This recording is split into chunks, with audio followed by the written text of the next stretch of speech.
So today we're just going to go through a couple of residual poses that aren't in your assessment.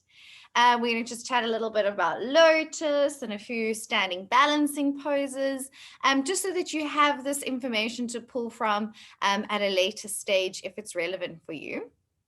I would also love for you to ask if your internet connection is a bit unstable. Can you guys hear me?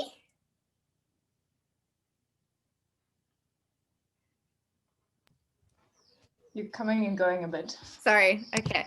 So please just let me know if I go off if you missed anything. So the poses we'll be doing today aren't in your assessment, more advanced kind of poses for later on. And this is my last session with all of you together in one big group. Because from next weekend, we'll just be meeting in our smaller groups and going through all your pose reviews in our smaller group. So I'd love you to please use this time to ask any questions about any poses in your demonstrations, as well as anything else. This is the time to just really do a nice big check-in today. We got lots of time. So if anything pops into mind, please let me know. Sound good? Cool. Any questions before we get started? We're going to start just warming up for the poses that we'll be doing today.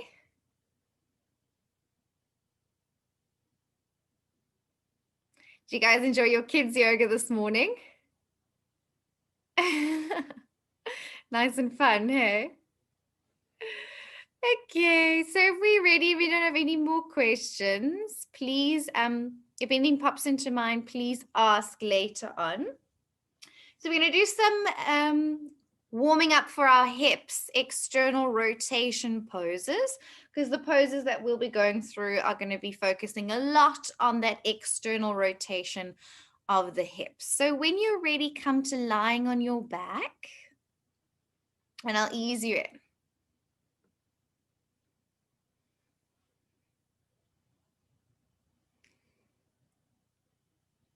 Once you're lying down, bring the soles of your feet together and knees out to the side in a lying down butterfly pose, Supta Baddha Konasana, supine bound angle pose. Arms wherever they feel comfortable. If you want to have them resting to your sides with palms facing up, or on your chest or on your belly, wherever feels comfortable today. As we start to feel a bit of external rotation in the hips, shoulders are relaxed, neck is relaxed, turn your awareness to your breath. And let's take 5 long, deep breaths here.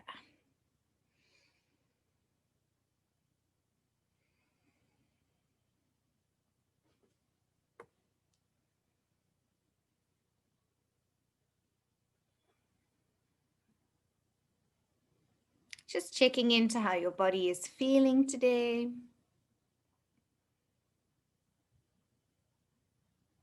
Allowing any tension from your week just to dissolve away.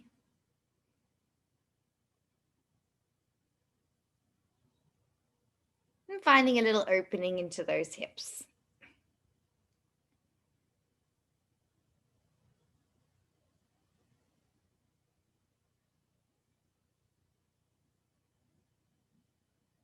And then gently bring your knees together and hug both knees into your chest for a nice big hug. And if it feels good, you might want to rock a little from side to side, feeling a nice little massage into the lower back, whatever is feeling good for you this afternoon.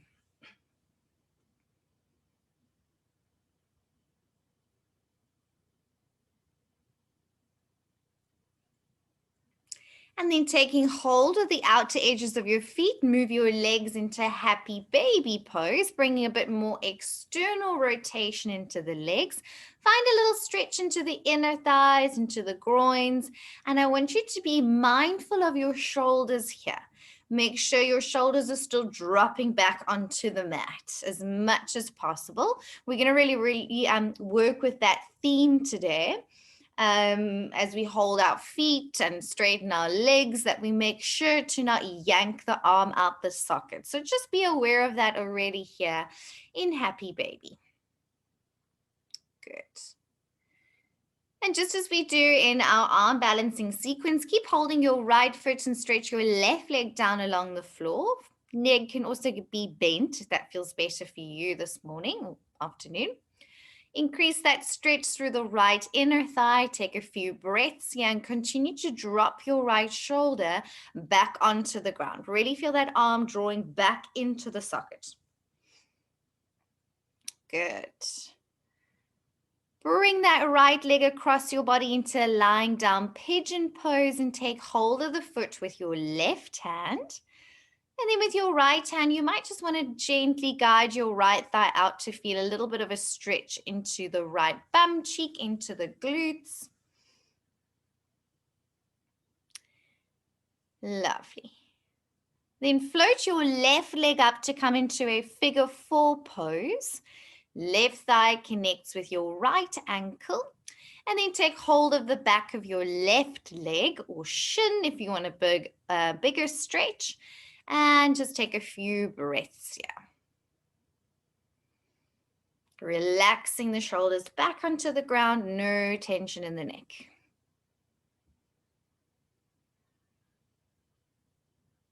Keep your legs like this and extend your arms out to the sides. Take a twist over to the left into a little twisted figure 4, landing the right sole of your foot on the left side of your mat. Lovely. And then with your arms out to the sides, you can gently turn your gaze towards the right if that feels comfortable, or gaze straight up to the ceiling if that feels better today. And just take a few breaths here, nice and easy.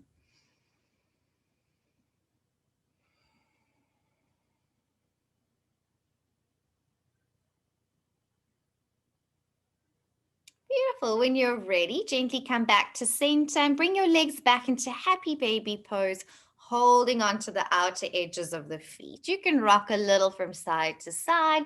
Do whatever feels good here in your Happy Baby. Shoulders relaxing back into the ground. Then continue to hold your left foot and straighten your right leg down along the floor, or keep the leg a little bit bent on the mat, whatever feels best today. Increase the stretch of your Happy Baby on the left side. Feeling a nice stretch through the inner thighs, into the groins, beginning to open up the hips.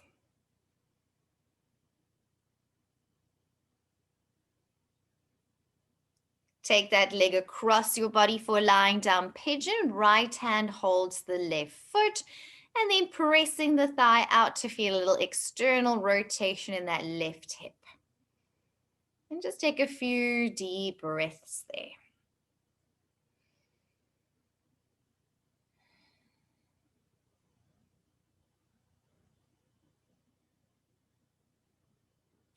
Good. Coming into figure 4 on our back, float your right leg up, connect the thigh with your right ankle, and take hold of the shin or back of thigh, repeating what you did on the first side.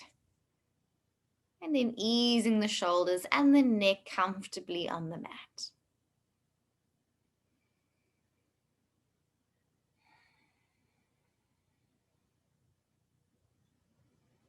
Moving into our twisted figure 4, arms extend out to the sides. Take a twist over to the right this time.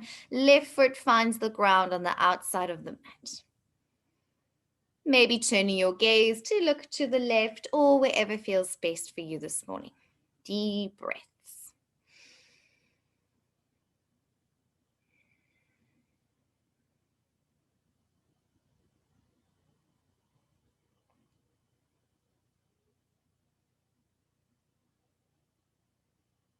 Lovely. Slowly easing your way back in, moving back into your Happy Baby pose.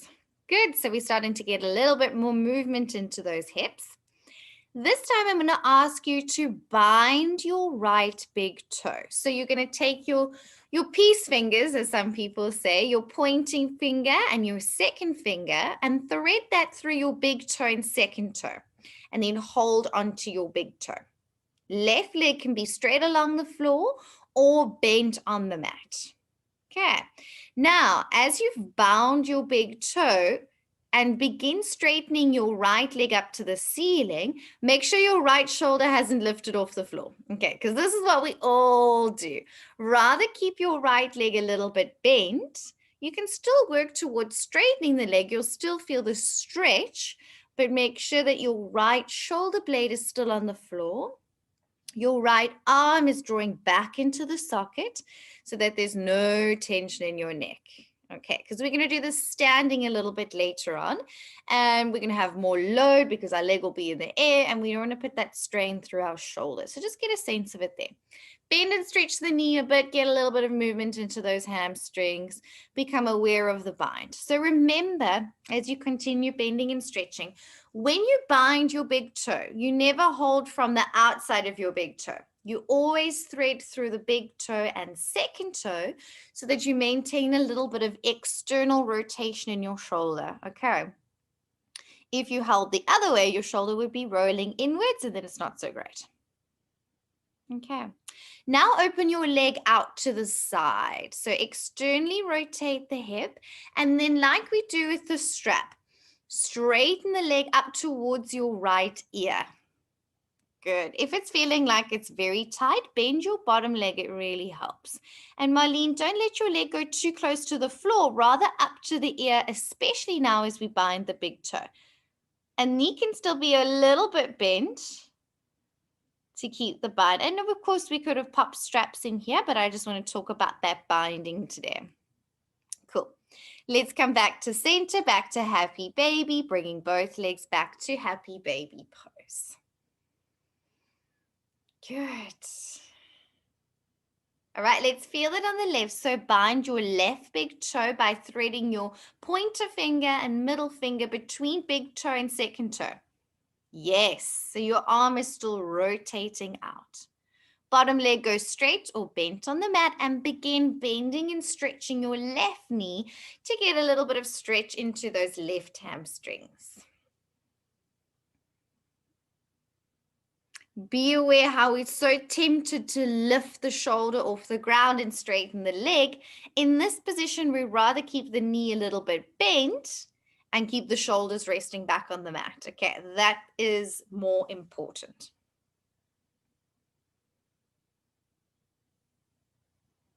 Good. Then you're going to externally rotate that leg, moving into the version B, Supta Parangustasana B. Leg moves out to the side, toes draw up towards the left ear, because now that we're holding the foot, we don't want to let that foot go to the floor. We want to bring it up closer towards the head.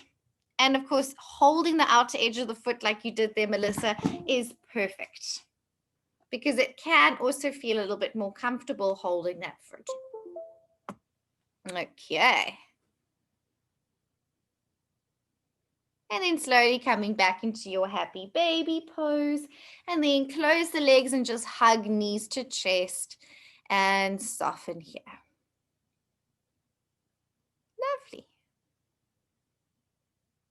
When you're ready, roll up to a kneeling position. So roll up, cross shins, roll over the feet onto all fours.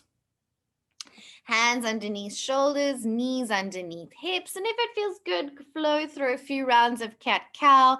Just allow for a little bit of movement in the spine. Move at your own breath, at your own rhythm, in a way that feels good for you.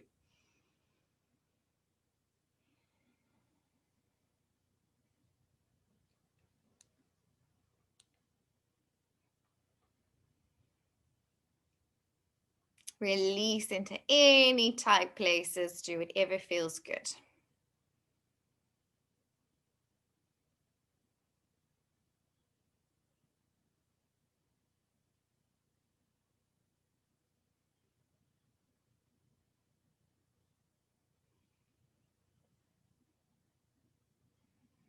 So from here, when you're ready, return back into a neutral spine position. And we're going to come into cow face pose, Gomukhasana. So cross your left knee behind your right knee. Shuffle your feet out to the sides. And then sit your hips down between your heels into Gomukhasana, cow face pose. And here, take a little forward fold over your legs to increase the stretch into the hips. Walking the hands forwards. Ground down evenly through right and left sit bones as much as possible. Relax the shoulders.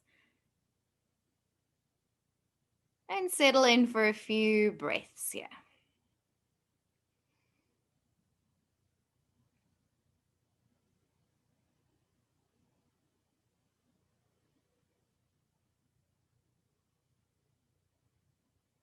So remember how we puppy twirled around? So your right foot is on top, yes? Your right leg is on top. You're going to turn towards the right side. Leave your toes where they are. Begin pivoting towards the right. Spin around, leaving your toes where they are. Turn all the way around, and then you should land with your left leg on top. So we always turn towards the front leg. So if your if your right foot is on top, you're going to turn to the left because your right foot is on the left side. Thank you. And then all the way around. That's it. So we turn to the front foot. Hopefully that worked out and you've managed to cross the legs so the other one is on top. And then gently take a forward fold. Otherwise, simply just change the cross of your legs. It doesn't always go according to plan. And take a few breaths here in your Gomukhasana. Amy, if ankles are sore, come out of the pose at any point. Please make sure they are happy. Okay. Few more moments settling in here. Grounding down through both sit bones.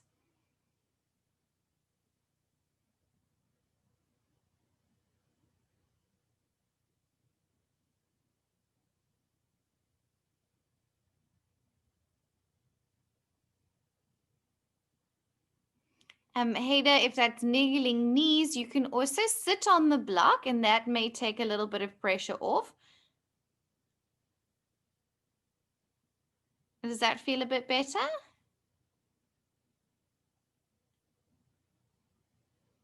Not really. So. Remember your blanket and stay upright. Don't forward fold because that would bring more load. Now put the blanket underneath the bottom knee and maybe between both knees. If you have enough space. Yes.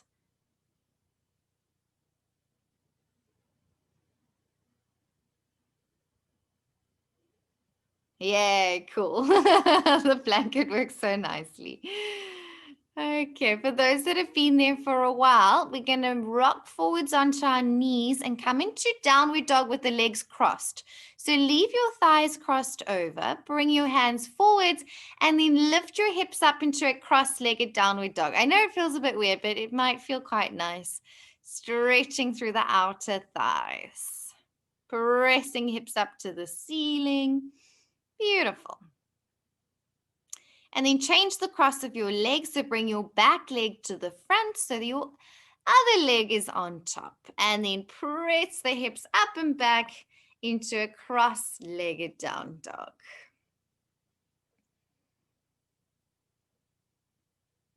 Then you can come back to a normal downward dog with your feet hip distance apart. And press the hips up and back. If it's the first down dog of the day, pedal out your feet, walk it out, bend and stretch knees, whatever feels good. Go on, pressing the hips up and back and press through those hands, arms nice and strong.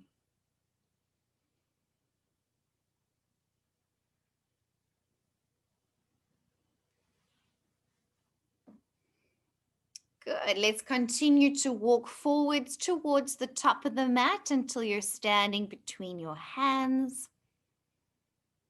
Moving into a halfway lift as you press your chest forwards, lengthen the spine without crunching the neck. Go and pressing the chest forwards.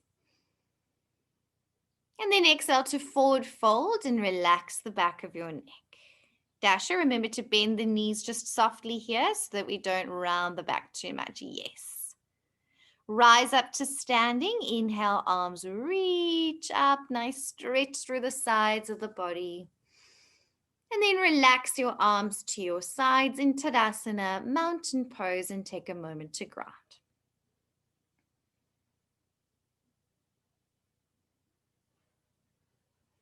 Good. When we're ready to flow, let's inhale both arms up, high mountain, reaching up. Take an extra slow forward fold. I want you to work into your hamstrings.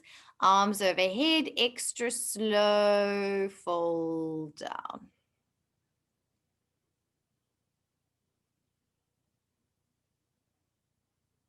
Nice control. And when you're ready, coming into your halfway lift, pressing chest forwards, lengthening the spine. And grounding through your hands, big step back into plank, holding in your plank position. Good. And with a slow, strong push, moving the hips up and back into downward dog. Beautiful. Take your right leg up for three-legged dog and step your right foot to the outside of your right hand for lizard pose. Yes. So in a lizard, as you know, back knee can be off or on the floor. You can be on your elbows or stay on your hands. And today, allow the right big toe to lift off the mat as you roll the sole of the foot open to feel an extra stretch through your inner thigh and groin on the right. Take that lizard into a nice big hip opener. And breathe into that. So whatever feels good in your body, out of mind.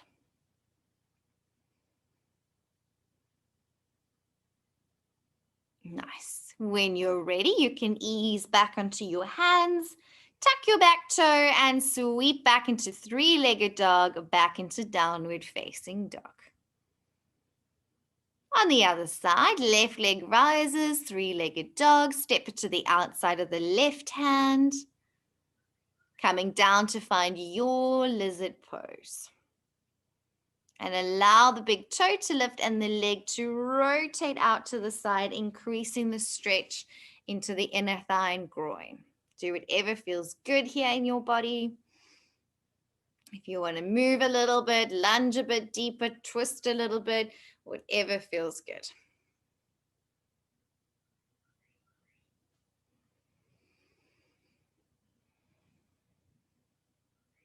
Nice. Slowly ease back onto your hands. When you're ready, sweep back to three-legged dog, back to downward facing dog. Gaze to the top of the mat. Take a walk, step, or jump forwards between your hands. Move to a halfway lift. Inhale, press chest forwards. Exhale, forward fold and soften the back of your neck. Rising on up to standing, reaching up through the sides of the body. Reach up. And then relax your arms to your sides back into Tadasana, mountain pose.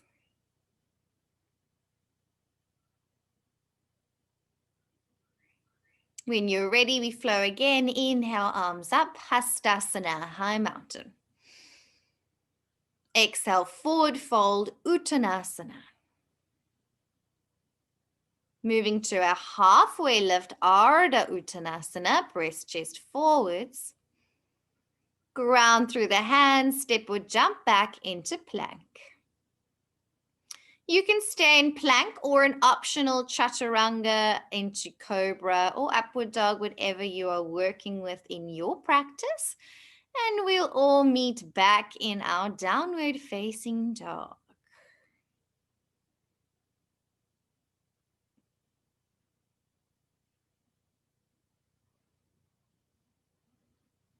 Lovely.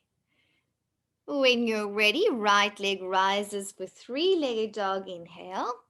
Step it forwards between the hands. And then straighten your front leg into a pyramid pose. Square off your hips, scissoring right hip back, left hip forwards. Hands can either be on the shin or on either side of the foot, or maybe you wish to take it into a nice deep forward fold.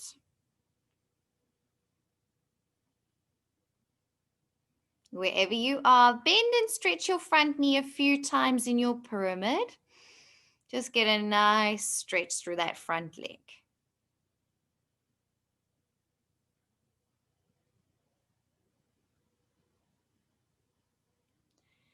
From your pyramid, hold and breathe for the stretch.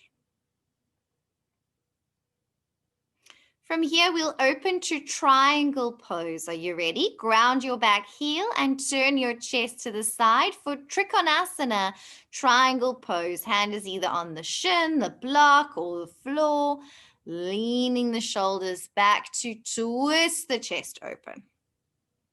Find a nice stretch here through your right inner thigh and groin in your triangle pose. Good. Bend your front knee and sweep into side angle pose, sweeping the top arm down to the floor and then over in line with the ear. Find your Pajvakonasana side angle. Bottom hand can stay on the floor if that feels okay, or modified version, elbow on the thigh. Twist the chest open and feel a good stretch through inner thigh and groin on the right. Push up to a reverse warrior two. First warrior two. Lovely. Reverse your warrior. Sweep back. Inhale. And then windmill your arms back into downward facing dog. That's just flowing through some easy poses to warm up those hips. Ready for the other side? Left leg up, three-legged dog. Step it forwards for your triangle and pyramid pose first. And in your pyramid, find your version with hands on shins, blocks, or either side of the foot. Bend and stretch your front knee. Feel a good stretch through that leg.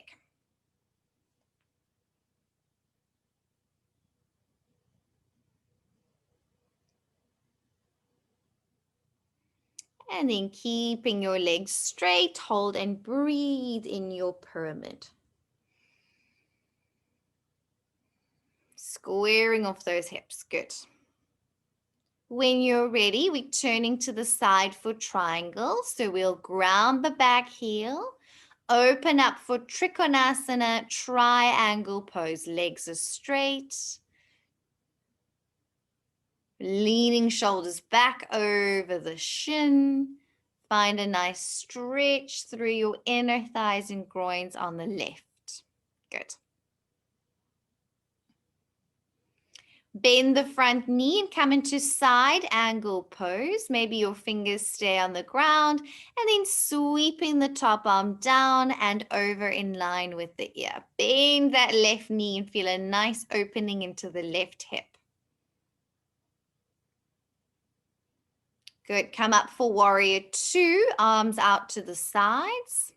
Go on pressing the left thigh out. Reverse your warrior, reach back, inhale. Keep the lunge in the front knee and windmill the arms back into downward facing dog. Well done. Let's take a walk, step or jump to the top of the mat.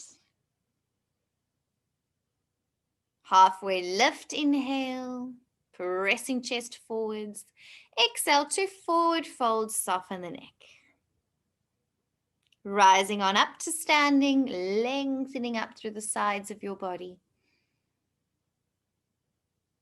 And relaxing arms to your sides, grounding for a few breaths here in Tadasana.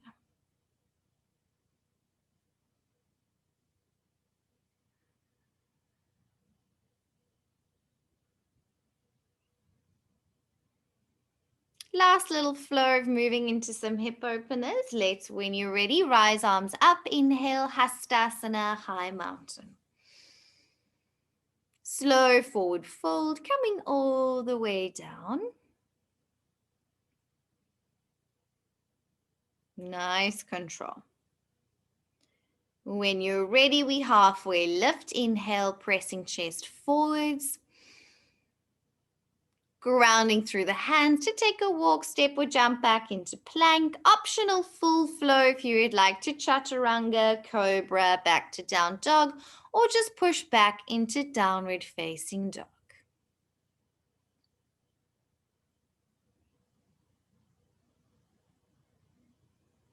Beautiful. Once we all meet back in down dog, we take the right leg up for three-legged dog and move into pigeon pose on the right. Take the knee wide out to the side. Slide the left leg back. Find a good stretch into that right hip. You can stay upright or option to forward fold in pigeon. Sitting evenly down through both sides of the pelvis.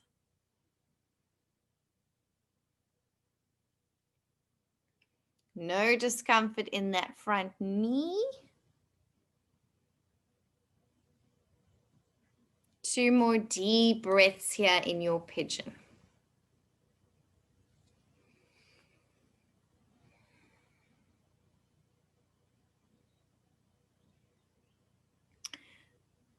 From here, you're going to sit on your right bum cheek. So sit off to the right and circle your leg in front to stack your shins for fire log pose, Agni Stambhasana. So we haven't really covered this one much before. If you're not sure, your left leg is crossed over your right knee. So your ankle is stacked over the knee. Your shins are stacked on top of each other like fire logs. And if you look between your legs, you should have a perfect triangle. And your shins are a little bit more parallel to the front edge of your mat.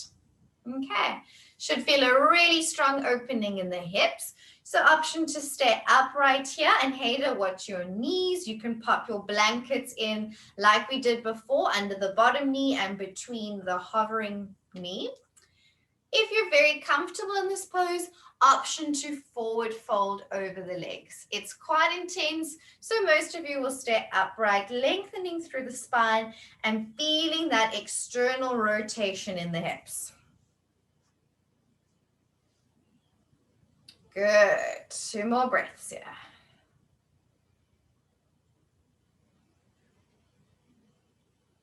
Agni Stambhasana, fire log pose.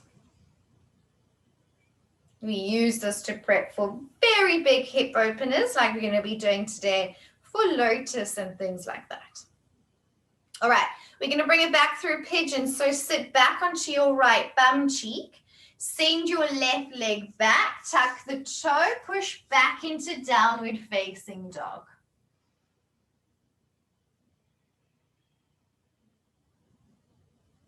Left leg rises for three-legged dog. Take it into pigeon pose. Left knee wide out to the side. Slide your right leg back, settle down into those hips. Option to stay upright or forward fold in your pigeon. Take a few breaths in your pigeon pose.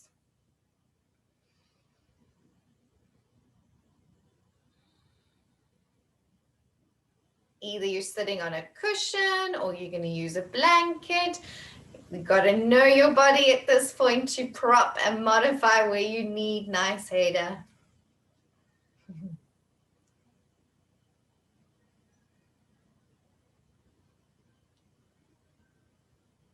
From here, gently sit off onto your left bum cheek. Circle your right leg around to stack your right ankle on top of your left thigh or knee. You may wish to shuffle your left shin a little bit more parallel to the front of the mat. So when you gaze down, you'll see you've got that triangle between your legs. You can flex the ankles to make sure that you're not rotating too much from the foot, but that you're feeling those actions happening from the hip joint and nowhere else. Good. Sit up tall to lengthen, or the option to forward fold over your legs. In this pose, you never want to force the knee down. If your leg is a little bit higher, don't force it down. If it's bearable, just come to sitting with legs crossed and take a little forward fold like this, which would be our modification for this pose.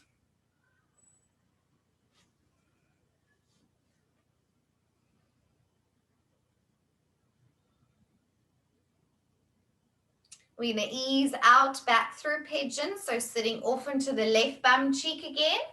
Circle that right leg to the back, and then tuck the back toes, step back, downward facing dog. And take a few breaths there in your down dog.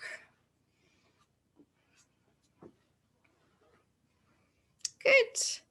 You can lower to a child's pose or a comfortable position.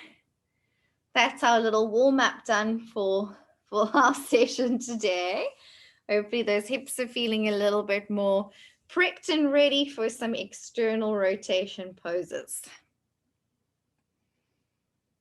Okay, when you're ready, you can come and have a seat. We'll just do a quick check-in before we continue. Okay, so I'll talk a little bit more about that biolog pose in a bit. Do you guys have any more questions at this point? Anything that's come up that you would like to ask?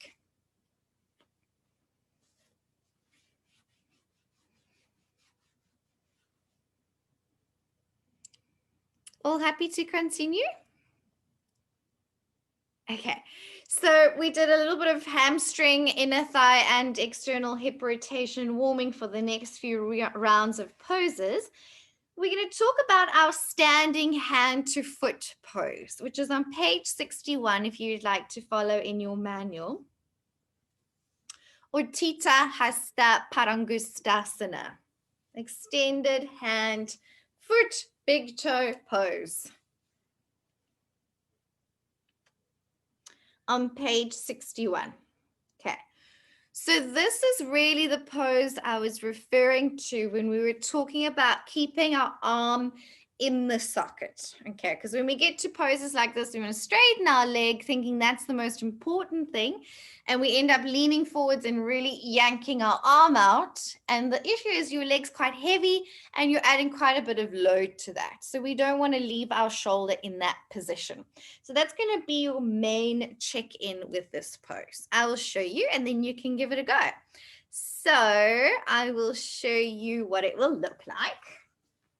Maybe just need to tilt that up a bit. Okay. So first of all, we've got lots of modifications. At the end of the day, it's a balancing pose. So our focus is to balance.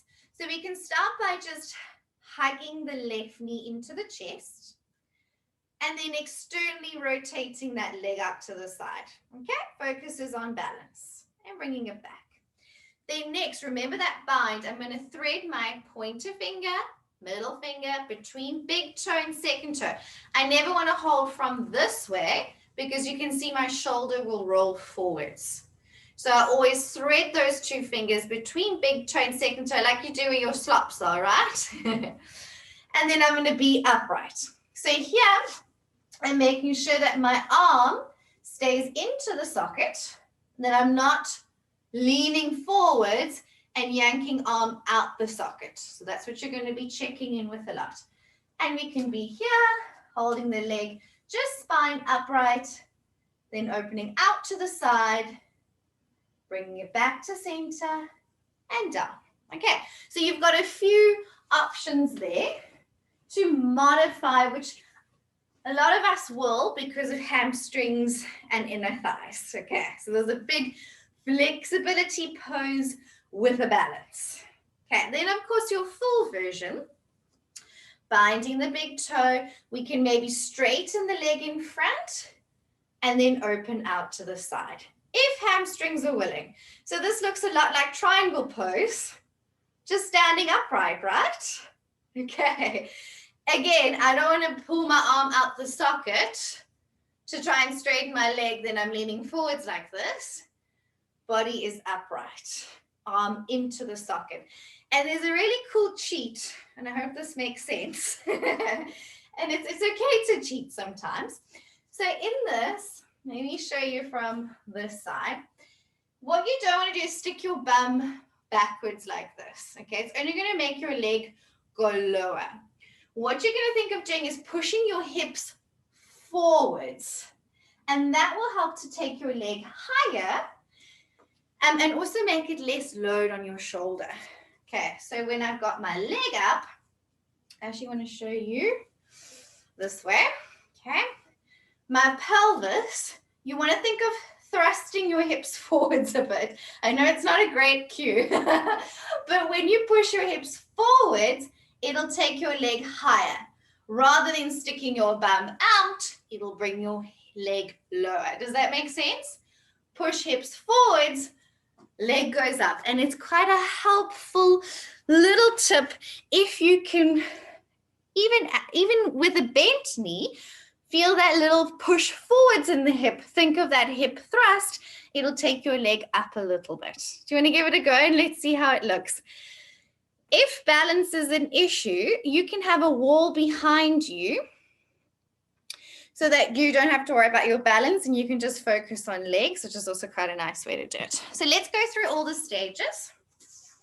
First, just hug your right knee into your chest with the leg bent. Already here, push your hips forwards. Notice how your leg goes up a bit, right? It might be helpful. Just play with it, use it, don't use it, up to you.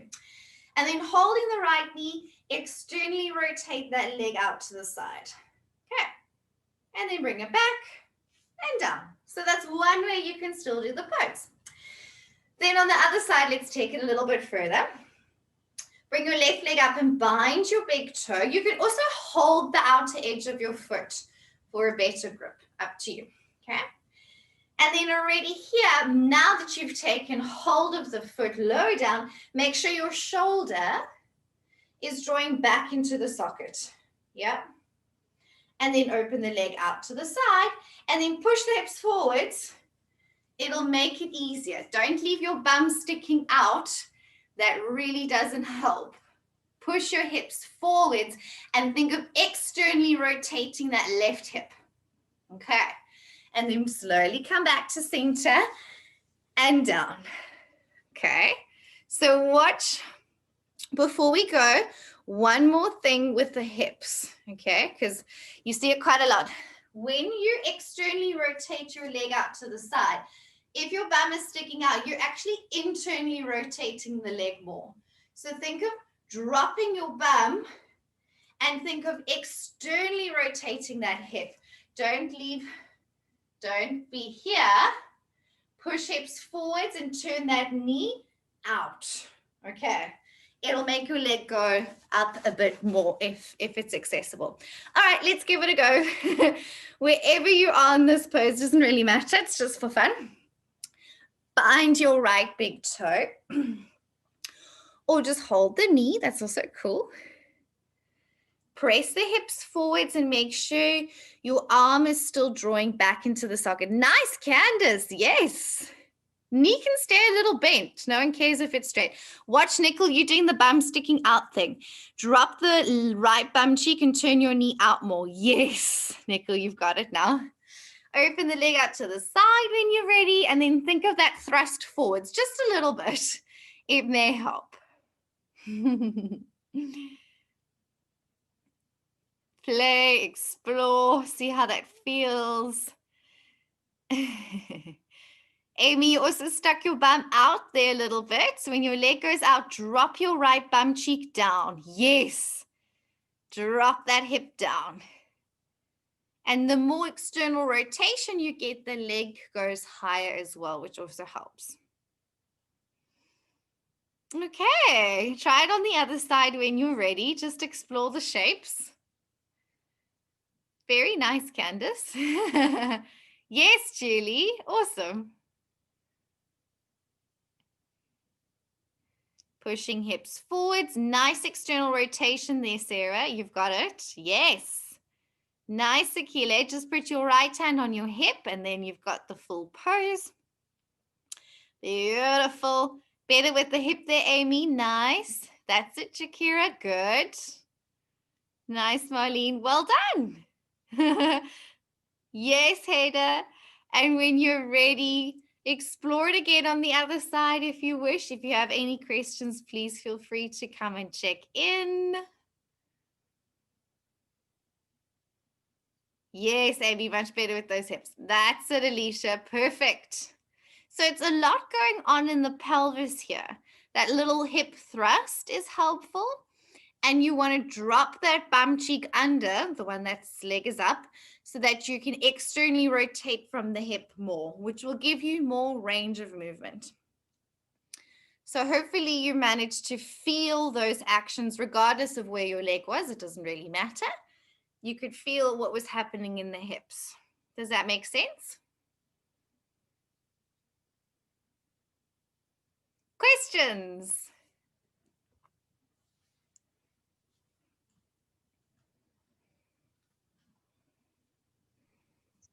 Laura? Yes. So you would really need to have your splits in order to do something like this. Or fairly decent hamstrings and inner thighs. You know what helps a lot, Hader? Long arms and legs, or long arms at least. If your arms are longer, it's going to be easier to hold that foot. If you've got really long legs and shorter arms, you may need to be more flexible. So sometimes proportions come into play. I don't think you would need to be able to do full splits, but I mean, fairly flexible, yes, absolutely. You want to be able to do triangle with the sides of your waist lengthened and hand on the floor. As you can see this pose, if you flip it on its side, it's pretty much Trikonasana triangle, but just in a standing position. So you could test your students' range of movement to see how far they would get in this pose with other similar poses. But yes, hamstrings and inner thighs definitely dictate this pose quite a bit. She's asking. Yes. Sorry. My student that's helping me with a video. Yes. My practical video. She's got really short arms. So if she's doing Gomukhasana, I mean, she's there, but not because she doesn't have flexibility, but because her arms are so short that in mermaid and stuff, she needs to use the strap and so on. She just really has like almost abnormally short arms. Yes. So this is probably not going to work unless she's really flexible, right? And it's so good that you recognize that, because a lot of teachers just go, come on, push harder, harder. And she'll never be able to maybe do certain binds and things because of her proportions. And it's such a relief to recognize, oh, it's because my arms are short that is so much harder. So it's so good that you're seeing that, Hader. It really makes life harder. You'll see yogis with long arms can find things a lot easier. they don't even need to forward fold to touch their feet. Their just arms are that long. So it's quite interesting how it changes things. You've got very long arms, Hader. Really? They look quite long from our tiny little Zoom camera. Well, then it's my flexibility that's buggering me. So she also mentioned that she had to bend her bottom leg a little bit, and that is totally fine. Totally fine. Bending the bottom legs also sometimes helps you to get your pelvis into the right position, that little thrust position. So that is totally fine. This is a crazy big pose. It's definitely more intermediate, and yeah, it's tough. And tighter hamstrings definitely make it harder. So that's fine, She. Okay. Do you guys all understand what I meant about the external rotation of the hip? So the leg that's up, don't stick that bum out. Drop that bum down. It makes your leg go higher. Okay. And we can do this pose lying on our back, which is really cool. So we can talk about all those things in a lying down position, the shoulders, the arms, the binds, the hips, everything. You'll even notice, and I think in the beginning, I think it was you, Marlene, sent me a picture of you doing the lying down hamstring stretch. And you were saying how your bottom leg, the thigh is off the floor. So basically, we were already in that little bit of a thrust position there. You just had the floor, which kind of fixed it. Okay, quite a cool one here.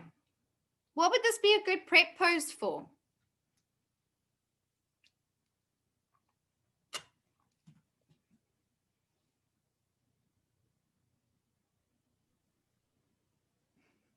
Any takers?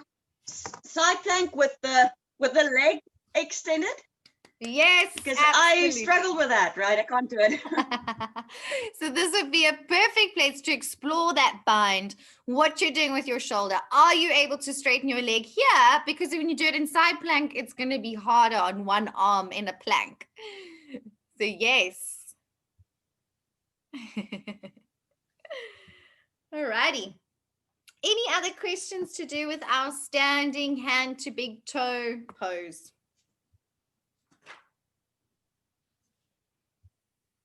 Okay. So on the next page, you'll find Bird of Paradise. So Bird of Paradise on page 62. And here it's pretty much the same leg, right? As your leg goes out to the side. Pretty much I could prep for Bird of Paradise in many similar ways. But what is happening in the shoulders that's going to make it quite a bit different?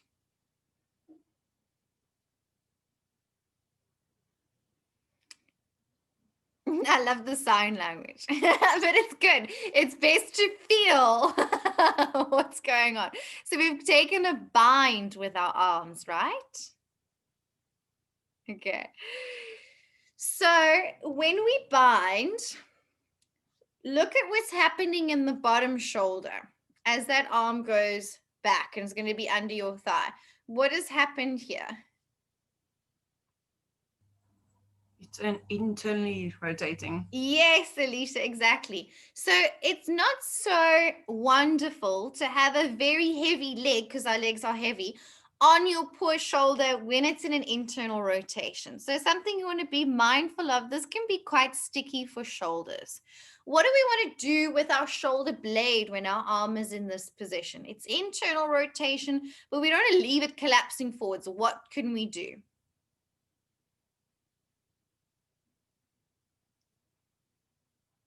Something with the shoulder blade.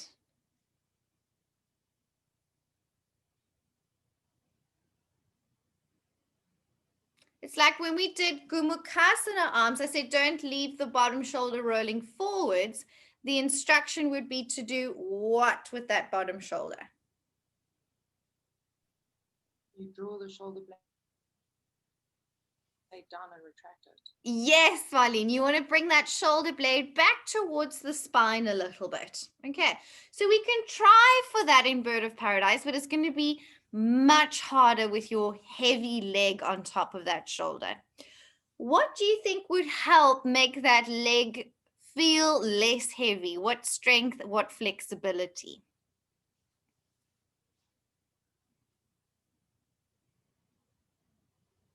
Strong what? Strong quads. Yes. Strong quads and hip flexors to keep your leg up there would really help your poor shoulder. And what flexibility would you need in order to get your leg up there? Hamstrings and adductors. Absolutely correct. Absolutely. So there's quite a lot going on in this pose. Okay. So you may have your leg a little bit bent if the flexibility component is a bit of a restriction, which is totally cool. And the stronger your quads are, your quads help to straighten your leg as well as keep your leg up. So if your quads are quite strong, it helps you to get that leg straight. Okay. And then I'm also going to give you a tip about your arm placement to try and keep your knee up a little bit higher, which I just see a lot when people do the pose. Maybe a helpful tip for you.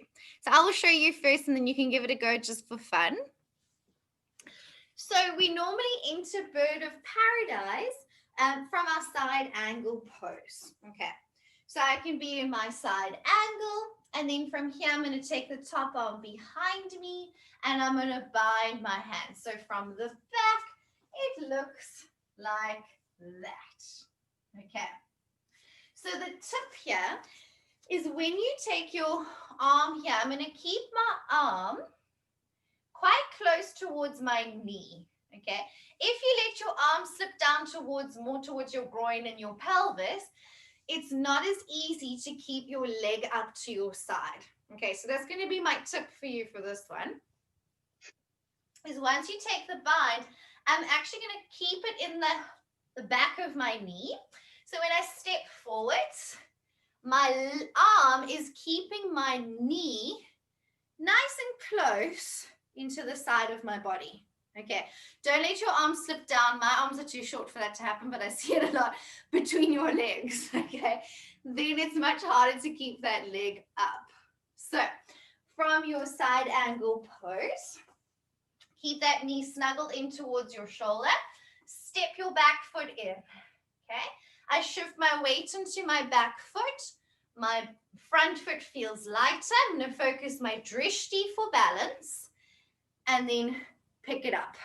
Okay, so you can just even come to this point with the leg picked up, and then flexible hamstrings and inner thighs help to straighten that leg, and strong quads. Okay, then often we put it back down gently, step it back into side angle. Okay, do you want to give that a go just for fun? So remember that bottom arm placement. Be gentle with your bottom shoulder. It's in a little bit of a niggly bind position. Okay, so come into your side angle. Bottom hand comes down towards the floor. Circle top arm all the way around towards the top of the thigh. Then take your bottom arm, find your bind, and keep your upper arm, if you can, quite nestled into the back of your knee. And your knee nestled into your shoulder as much as possible. Keep those two glued together. Now step your back foot in and transfer your weight onto your back foot slowly. Let your bottom foot feel lighter. Focus your drishti for balance now. And then begin to pick that leg up. Yes. Keeping the knee close to the shoulder, close to your waist and your ribs. It doesn't matter if the leg straightens or stays bent. Just play with it, and then be mindful of your bottom shoulder. There's quite a lot of weight on it, so make sure it doesn't hurt your shoulder. It's quite tough. Step it back whenever you're ready, gracefully. And then you can swap sides and do that on the other leg. Can you feel keeping your arm behind the knee really helps to keep that leg up? Okay. Keeping your knee nestled up to your shoulder, it makes the leg lighter. The more that leg drops down, it's heavy on your arms. Keep your leg close towards you if you can. Even if it doesn't straighten, that's okay. Just keep that knee nice and tucked in.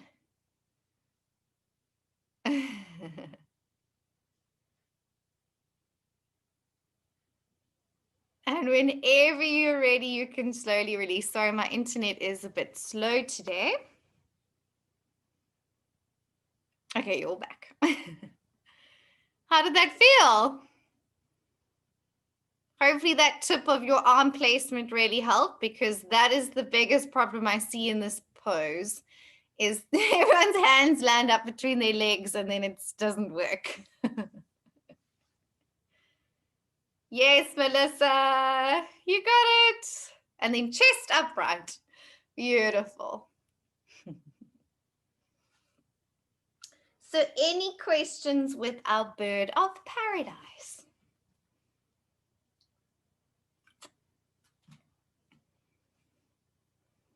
What could we do to prep for these kind of binds?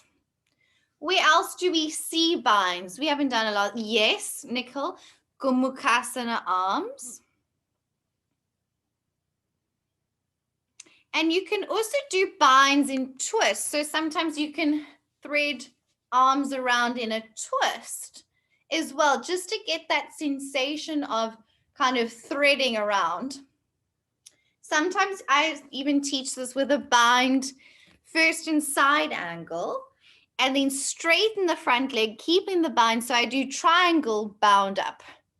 So it resembles the shape of the pose, but on both feet. So you can always remember to explore fun and creative shapes, working the same flexibility components, the same binds, but just in other places. Maybe you would try binding in a seated position, kind of like a compass pose, but just sitting on the floor. So you could work all the components of the pose without the balance. Or maybe you could try lying down. Sometimes you got to be creative and make up your own poses. And that's what's really fun about this intelligent sequencing, and what I really love about playing in this way of building up to poses. But just be mindful, the bind is quite tough on the shoulders. So it's something to also keep in mind. If you don't have very strong shoulders, it can be a bit heavy and niggly. It's not the most ideal position for shoulders. Okay. Does that make sense? Are you happy? You guys, I'm very chatty today, so I'm assuming you guys are just a bit tired and swamped with everything that you've got going on. Okay.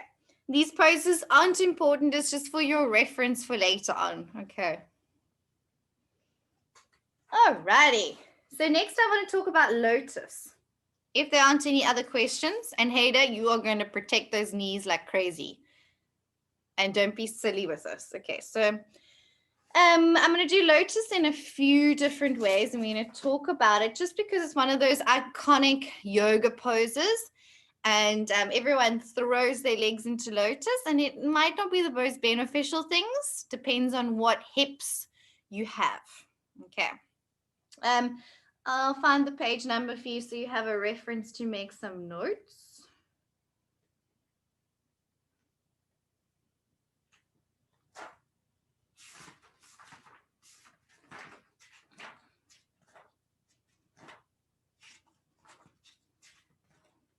So we did Agni Stambhasana today in the little warm-up. Did that make sense? Your fire log pose is on page 84. And this is a really cool way to prep for lotus, because it is a pose that is warming up your external rotation. Okay. Where lotus is, it's not a pose that helps with external rotation. It's a pose that you already need external rotation to do it. And that's a big difference. Okay. It's not going to help you get more flexible, lotus. It's not a pose that you would use as like a necessarily a prep for external hip rotation. You already need that mobility in your hip socket.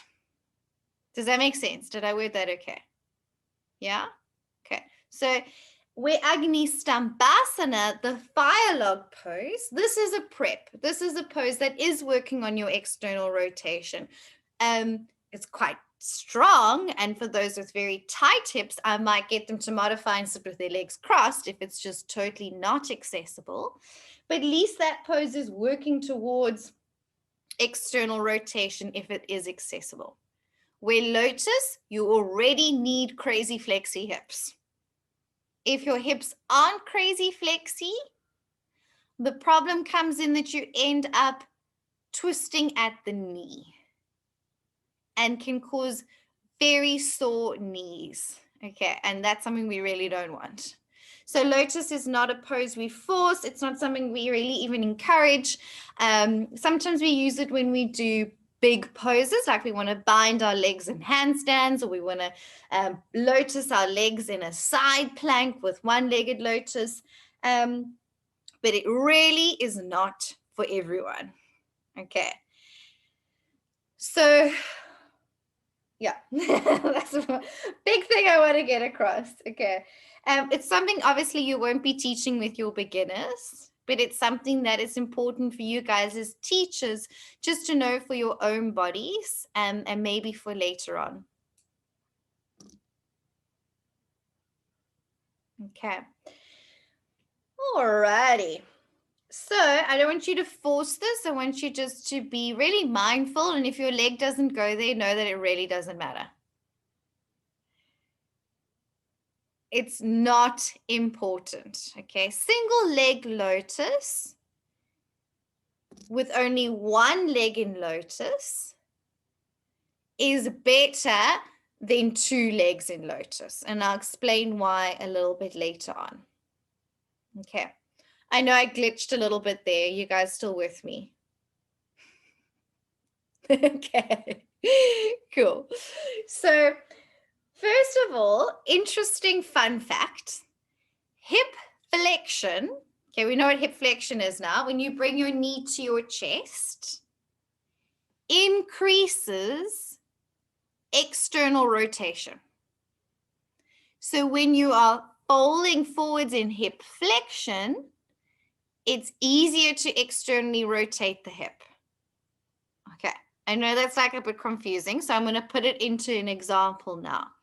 And this is why if I teach lotus to advanced students, I teach it to them with legs on the wall.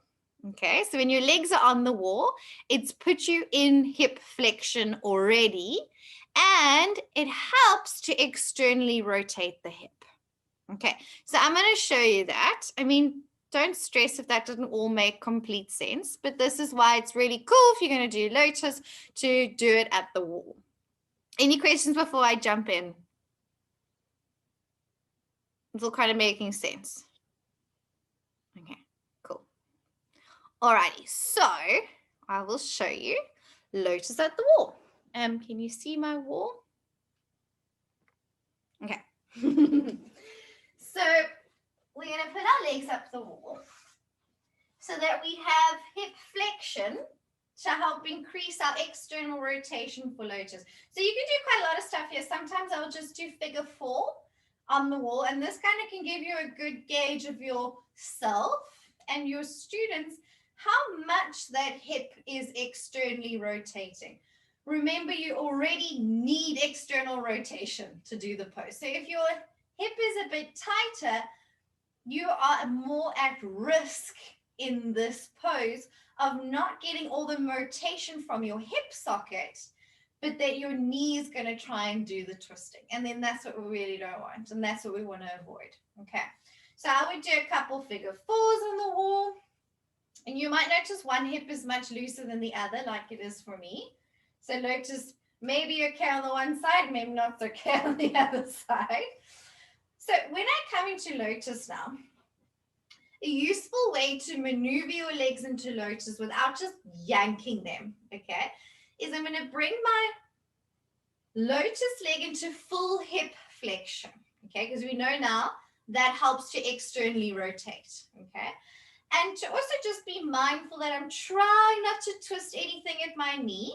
I'm going to bring my knee into full flexion as well, and my ankle. Not that it helps too much from the ankle, but it helps to feel a little bit more locked in. So what I'm imagining here is I've locked my shin and my thigh together, excuse me, so that I'm trying not to twist at my knee, but the movement is going to come from my hip.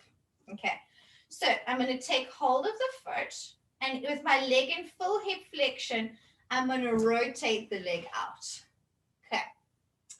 In lotus, you want to get your heel up towards your tummy, which is actually quite crazy. So I bring my heel up towards the lower belly. And then from there, your foot will rotate a bit. It's okay, unless you have sore broken ankles like Amy, they're not so okay.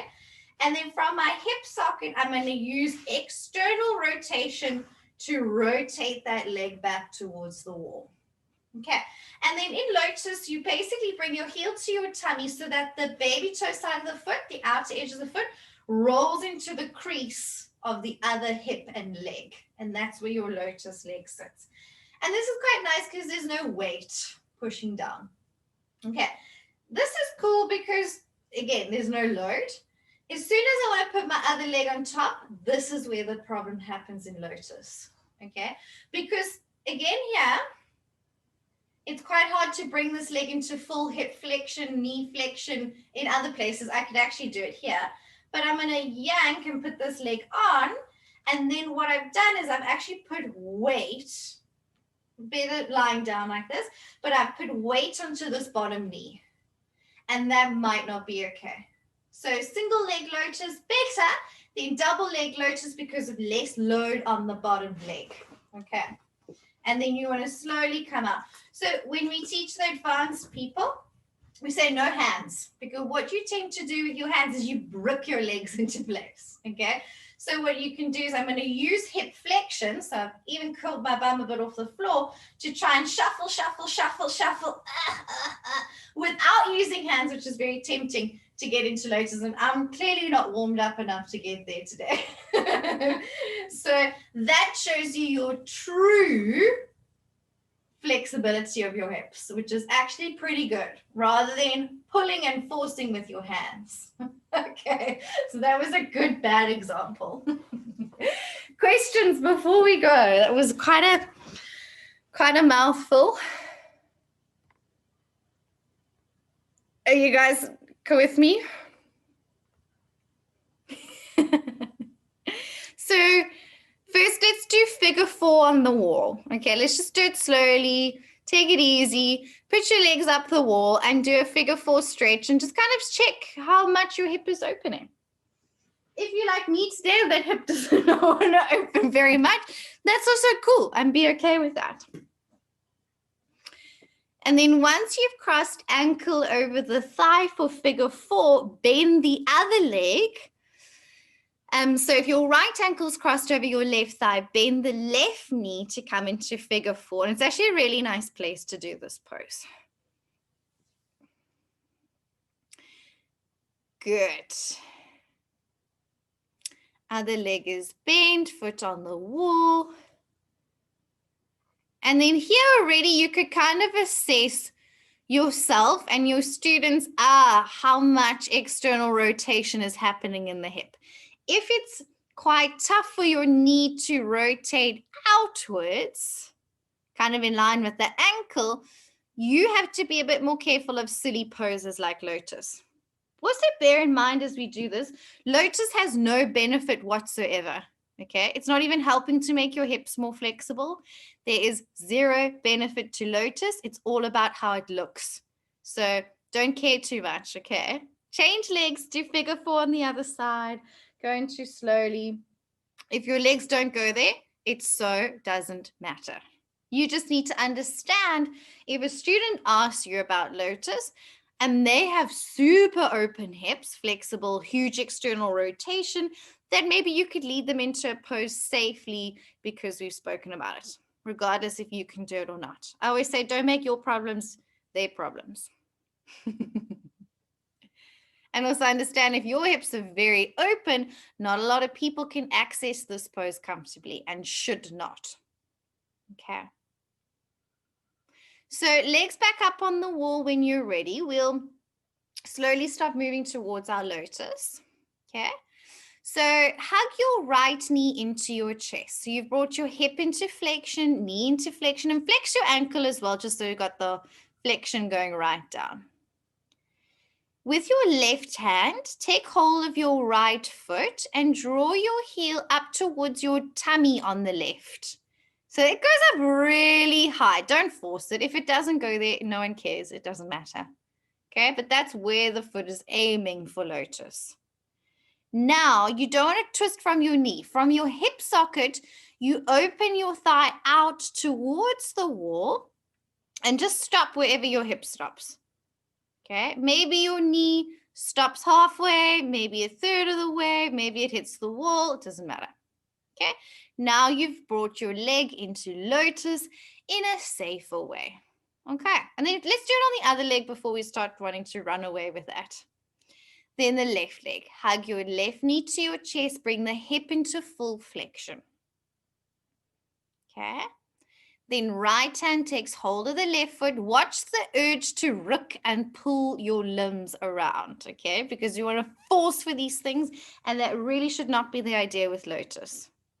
From the hip socket, you externally rotate the thigh towards the wall. And if it doesn't go very far, it doesn't matter.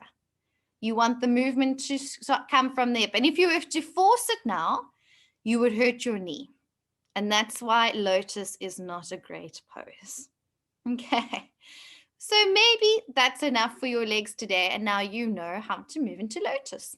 If your hips feel like you got your knee onto the wall quite easily, maybe you would like to try without your hands, because then you're tempted to rook and pull.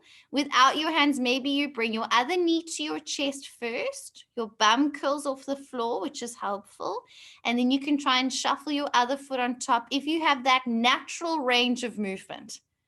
And if it doesn't go, you know you should not be forcing lotus pose. If your legs just whack into that place quite comfortably, like Candace seemed to do, cool. But no one cares. Just to be real, there's no benefit. You didn't win anything. There's no benefit whatsoever. Okay. And then slowly come up and tell me what you think about lotus and speak to me, because I'm tired of speaking now. I'm not saying anymore.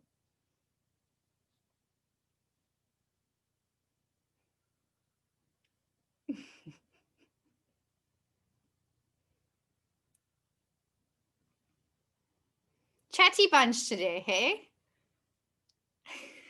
Julie. Why is it that it doesn't help your it doesn't help your flexibility? What is the difference between like fire log, for example, and lotus? I think it's just the angle of the leg. So in fire log, it's actually working more on that hip socket. With this one, there's more tendency for it to go wrong in the knee, just because how high you've brought up your foot. And then I think it's also the idea that people have this image in lotus that they force. Can you feel when you did that, did you feel any stretch in your bum? When I do it, I feel nothing actually stretching. Yeah. I feel my ankle, because I know I'm using my ankle a bit. And if I'm forcing on my bad side, I start to feel my knee, and then I'm like, oh. But I actually don't feel any stretch. Where Agni Stambhasana or pigeon or any of those other hip opens is really working on like the muscles, the tissue, and especially fire log pose, I can really feel it working in the actual like joint rotation. Where lotus, you're not getting any of that actual work. It's just put you in a bit more of a risky place. Did you feel that as well, Julie? Yeah.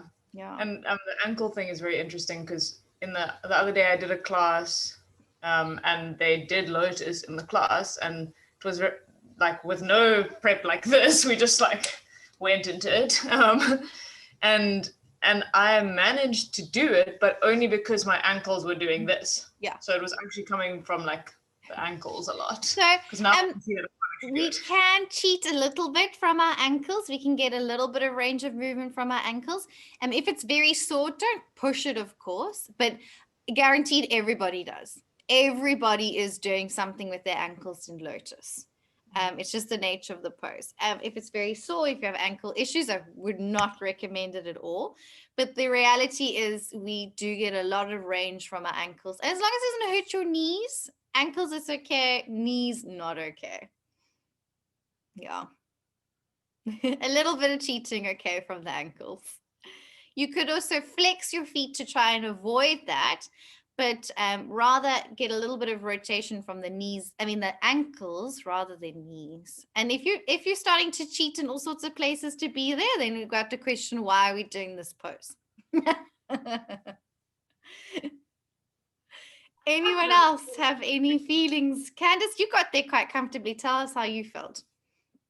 It was really actually a nice comfortable stretch on my hips, like hip flexors. Ah, interesting. Hip flexors. Yeah, cool. So Candace pretty much whacked her legs in there very comfortably, quite easily. And those are the types of people I say, cool, lotus is totally fine for you.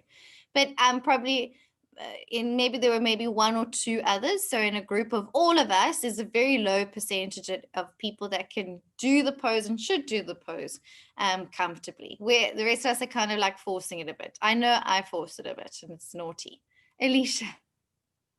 This is very interesting for me because in our classes, they normally offer this as a opening pose to sit and do your relaxation before you start the class. Oh. And for me, it's quite easy, but I never realized that it's actually, there's so much in this pose that can really hurt you. Yes. It's mind blowing. It's a really extreme pose. And then, to sit and meditate like this, my legs would just be screaming at me. But I want to show you a few more other ways of lotus being incorporated in a standing pose, and then also to do it seated as well, because one-legged lotus isn't so bad. It's the double leg cross where there gets a little bit more issues. So shall I show you the standing version of lotus? Okay, so it is in your manual. They do it, I think they even do it in Bikram, and they do it in the Ashtanga primary series. So it's a pose that's taught quite a lot. And now that you know how to safely move your leg into lotus, it might feel a bit better. So it's in your balancing on page 63, if you want to have a look. Of course, none of this is important. It's just for your own reference. So if you don't want to do it, it's also cool. Ardha Baddha Padmottanasana. So this pose is incorporating a lotus, a forward fold, a balance, and a bind. So it's kind of one of those crazy, crazy poses. It would be a prep pose for doing, sorry, I glitched a bit there. It would be a prep pose for doing side plank with your leg in lotus with a bind. So sometimes we do crazy stuff like that on the 300-hour course, exploring those kind of shapes. And I know, side plank, lotus, and then you bind. It's extreme. But we would kind of use another extreme pose to slowly start to move into it. I'll see if I can maybe get myself into it today. It doesn't seem like a good lotus day on this end. But I'll show you our Ardha Baddha Padmottanasana. Half bound lotus pose. Okay. So first of all, we'll move the leg safely into lotus. Safely, or just more mindfully than rooking, hopefully, is the idea. Okay, so I'm going to bring my hip into full flexion. Okay, when I move my leg up into lotus, my heel moves up into the tummy. So this is really quite extreme. Up to the top of that hip bone, and then from the hip socket, I'm rotating the leg down. And we don't want that knee going too wide out to the side. The ideal position is that knee kind of pointing to the floor, if possible. This might be enough. Okay, so your first option here is just to hold the foot with your left hand, especially if it wants to slip down. And you can feel the bind of holding right hand on your left upper arm. Okay, and that would be a version of the pose. Then what we do to bind, I'm on a carpet, so excuse the wobbly balance, is a little bit of hip flexion, and then I can use a little bit of an arch in my lower back to bind that big toe. And then there's the option, if hamstrings are willing, to forward fold. And that would be lotus with a bind. And because you're on one-legged lotus and there's quite a lot of hip flexion, it doesn't feel too bad, but still you have to be mindful of your knees. When you come up, bending the supporting leg, the standing leg, really helps to bring you out of that pose, because I promise it's not an easy one to get out of. Okay, so maybe you just want to explore one leg moving into lotus with a balance. If you're comfortable, maybe explore just binding upper arm or binding the big toe. Again, longer arms, finding that big toe much easier. If you're like me, I have to do a little bit of a back bend to get it in there. And then maybe forward fold, but that is quite extreme. So just play with it. Don't hurt yourself. So when you're ready, come to standing if you want. Let's go slowly all together, just for fun. If your knees are kind of like, oh, I don't like this, then stop now. Okay, if your knees are telling you something, you need to listen. You should never feel your knees. So right knee hugs into full hip flexion. Okay, then your left hand slowly moves that heel up to the left lower tummy. Don't force things. Be very forceful with our body in yoga. That's not the idea. Then maybe the right knee rolls down towards the floor and you keep holding that left heel as up as high as you can towards the tummy, because the idea is you want to hold that big toe. It's crazy. Okay. So now you can take your right hand and hold the left upper arm. That would be one option. Or you can creep your left fingers around to hold your right big toe. Sorry, it's your right hand. I got my lefts and rights twisted up there. Julie, wow, you found that quite easy. And then maybe forward fold if you've gone to the crazy side now. Don't hurt yourself. If your knee is telling you something, you should be coming out of the pose. Don't ignore sensations in your knees. That would be stupid. Okay, don't force it, Hader. You are my knee person. I don't want you hurting your knees, please. Okay. I know it's tempting. Understand it. Maybe something you explored a later stage, but nothing you force into right away. Okay. If you were silly enough to do that on the first side, and you may want to attempt it on the second side, though one side might be easier than the other side. I have that quite a bit. The higher the heel is up there, Candice, yes, the easier it is to bind the big toe. Unless you have long arms, then that is a nice assist.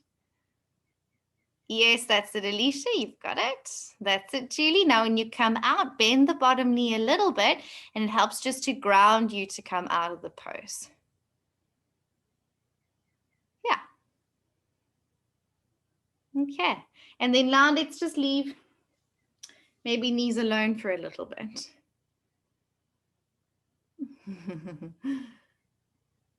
When you come into these poses, come out of them slowly and mindfully. So how did that feel? Interesting exploration?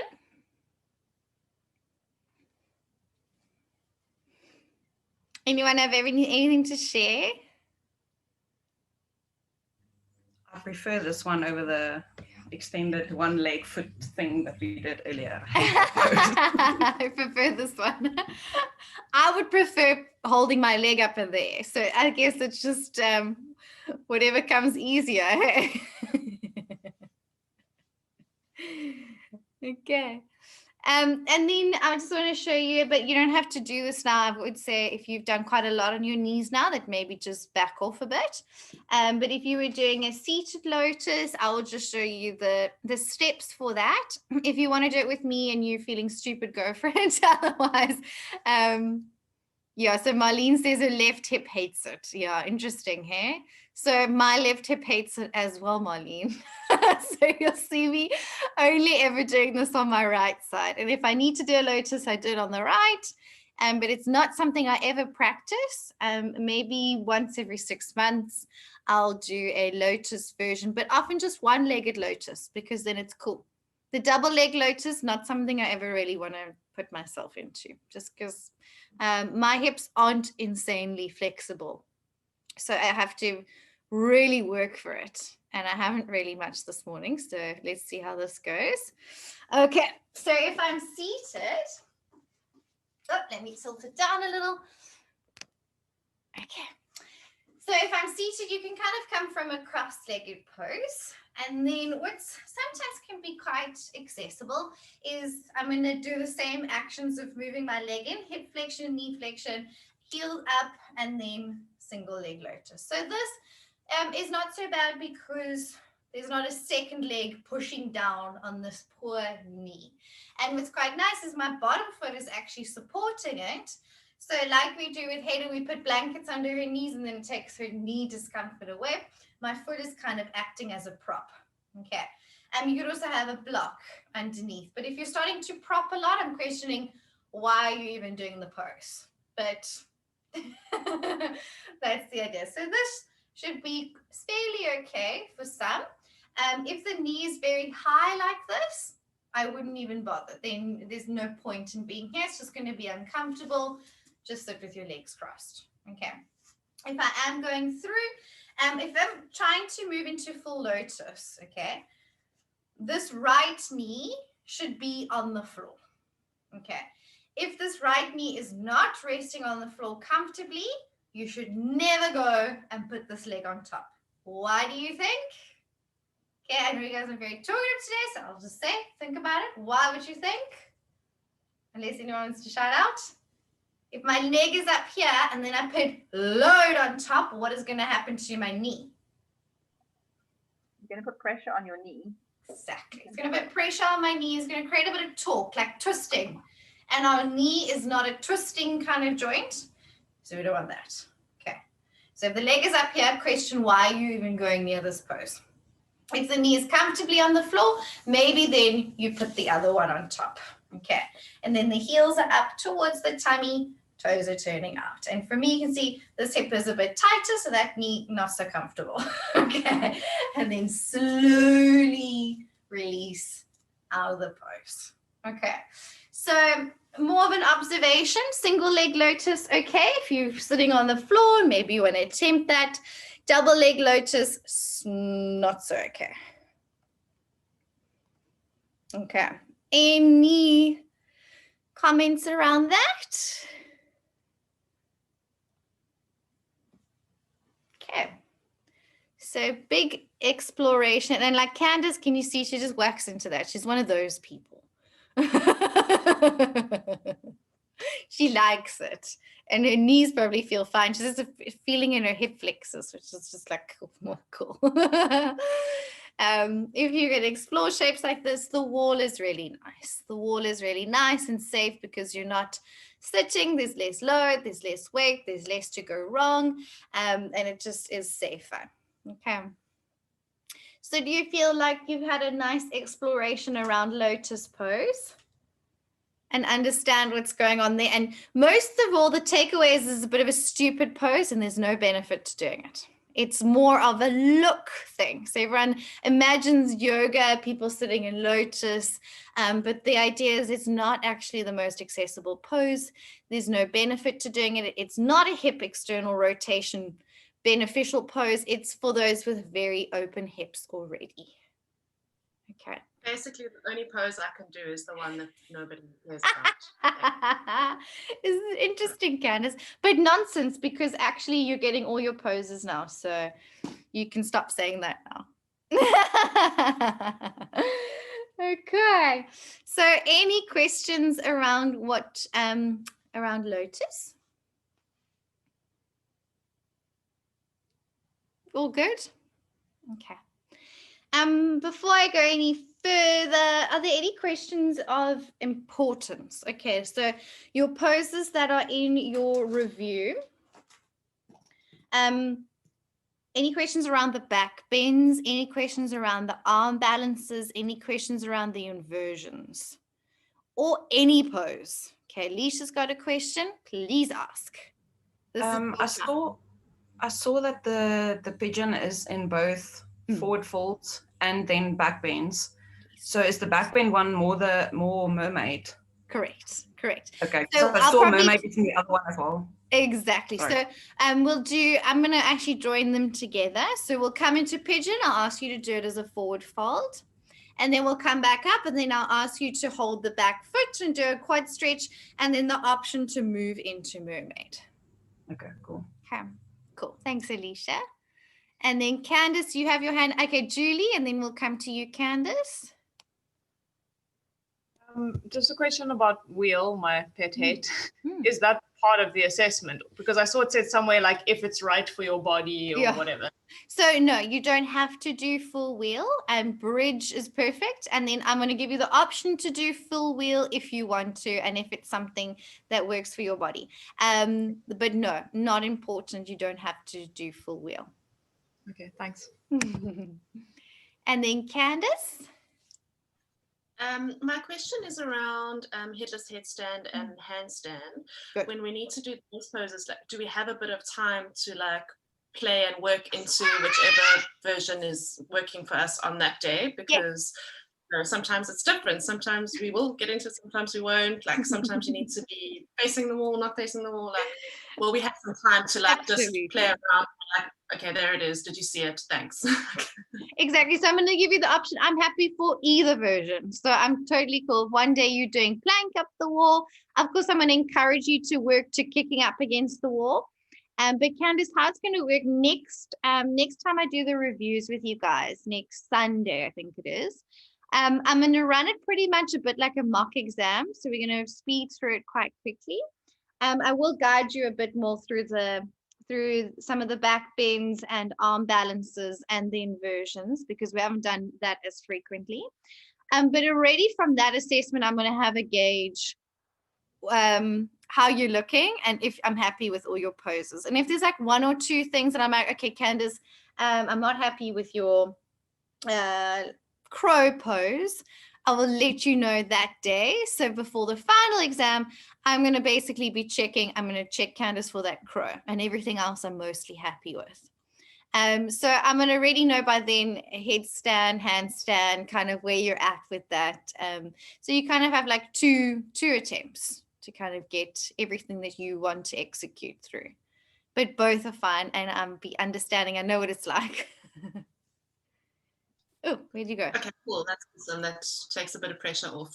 Yeah, I know sometimes you're kicking up and kicking up and kicking up, but if I know you did it the first Sunday well, the first time, then I know where you're at, and it's all good. Okay, cool. Julie, we're coming back to you, and then back to you, Alicia.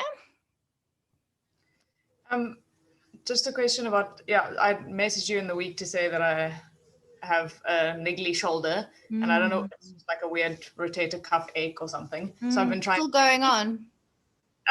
It's much better, but I'm just being careful because I don't know like anything what it is or whatever. But I'm just so nervous. Like, this is when I'm supposed to be practicing the most, and now I'm resting. So it's fine. These things happen. Things come up, and it's best to rather listen and take the rest now and don't force anything. You've got it's good you took it easy this week. And then next week, just go slowly. And if it's niggly on the day, I understand. So every single yoga assessment exam I've done, I've been injured because I came from a ballet background. I used to force everything, and I've soon gotten wiser with age, and I'd always be injured. So I know what it's like if you need to modify or back off, or it's totally understandable. This is a heavy movement practice that we're doing, and we're trying to do it carefully and slowly, but the fact is you're moving a lot, and sometimes, especially with shoulders and wrists, it's a lot very soon, and these things happen all the time. I learned a valuable lesson that practicing handstands, arm balances, and wheel on the same day was not really a smart idea. And it was probably the wheel, because that's the one that your shoulders don't like, and they're like, Julie, why are we doing this again? So back off the wheel. Don't do the other ones too often. You've gotten into all those other poses. I'm happy. Don't stress. You're all good. And just don't overdo it, and give yourself rest days as well. So days to recover in between your practice days, and you'll be fine. It's all good. Don't push. Don't be like me, who pushed and pushed, decided to injure everything, and now I know when to back off. Okay, Alicia, and then we'll come to you, Dasha. Are we doing all the poses in one session, and then how long is the session? It's going to be an hour, and we're going to move through them quite quickly. Okay. Of course, all the other sessions we've done, I've spoken and cued you and given you corrections. We had a time to chat. There's not going to be much of that anymore. It's kind of going to be poses. And at the end of the session, I'm going to say, okay, Alicia, I need you to work on your triangle, your side plank, and this. And then it's going to run a little bit more with less discussion and more just towards assessment. More kind of a mock exam. So it is going to be quite full on, but you guys will be great. Okay, and Dasha? Oh, there we are.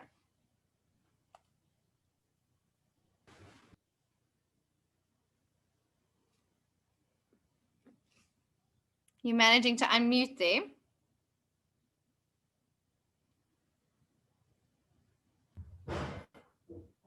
Laura, I'm not sure if you're talking to me. My internet went off for a while. I can hear you now, Dasha, and I'm talking to you. Yes, sorry. I did not hear what you answered to Alicia on the exam. You said it's going to be an hour. Sorry, could you just repeat that for Yes, me? so it will be an hour. So next Sunday when I see you, we'll run through everything in an hour. And we'll be running it like a mock exam. So there won't be as much chatting involved. Only after the session, I'll say what you need to correct. So I'll say, okay, Dash, you need to work on your plank, your triangle, and your crow pose. Where in the session we'll have less chatting time. We're more just going to run it.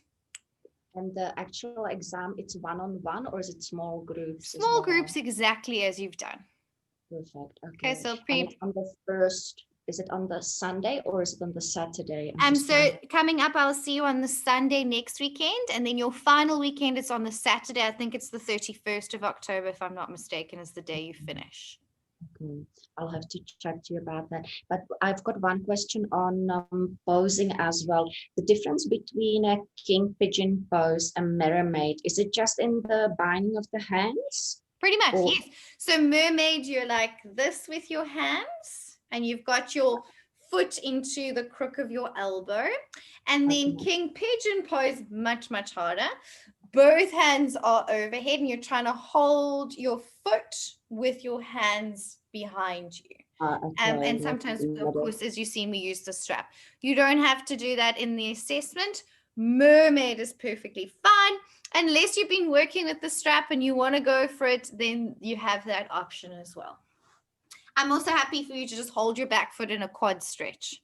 So, of course, as you know, this whole time, we want you to listen to your body, be where you're at, and do the poses that are good for you at this time.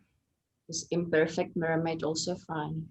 That's also okay. I mean, I would like a pretty perfect mermaid. But go for a dash, and then we'll see this next. Eyelashes. We'll see this weekend if I say, oh, okay, actually, Dasha, don't do that mermaid, rather just hold in a quad stretch. Or maybe it's fine, then I say, cool, that's absolutely okay. The idea is I want you guys to feel confident on how you're going out and demonstrating your poses. So when you go out and teach, if I do mermaid like this, Laura says, it doesn't look so great as a demonstration. Best for me to demonstrate like this, and then I can work towards the shapes, but I'm aware that when I do this, my chest collapse or whatever it is. Understand. And another question, I know somebody said they've got a legal background, but not that I would feel anywhere close to teaching, but are we actually allowed to teach with the 2-hour course? Yes, you are. So, after this course is going to feel very daunting going out there and teaching, but if it's something you want to do, I say jump in, because it takes time and practice. Like any skill, you need to go out and just teach and find friends or family or anybody willing, or just give free yoga classes, because no one can complain about a free class, and just go and get experience. So we try and give you as much experience and prep you as much as you can. But it's like a driver's license. It's always you can do your drivers and have it all in theory, but only when you're out there every day driving, and in this case teaching, do you get comfortable and confident with it. So we will get you ready, and yes, you can go out and teach after this. If we feel that you're not ready, we'll say, practice a little bit longer, give it an extra month, and then resubmit, and then go. Okay. So we'll get you to a point where we are happy to send you out to start teaching and getting more experience. It's very daunting.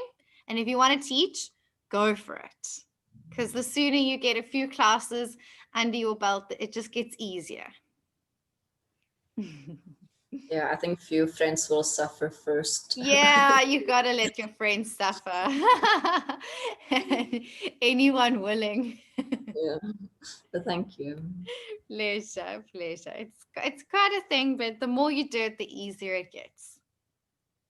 Laura? Yes, Heda.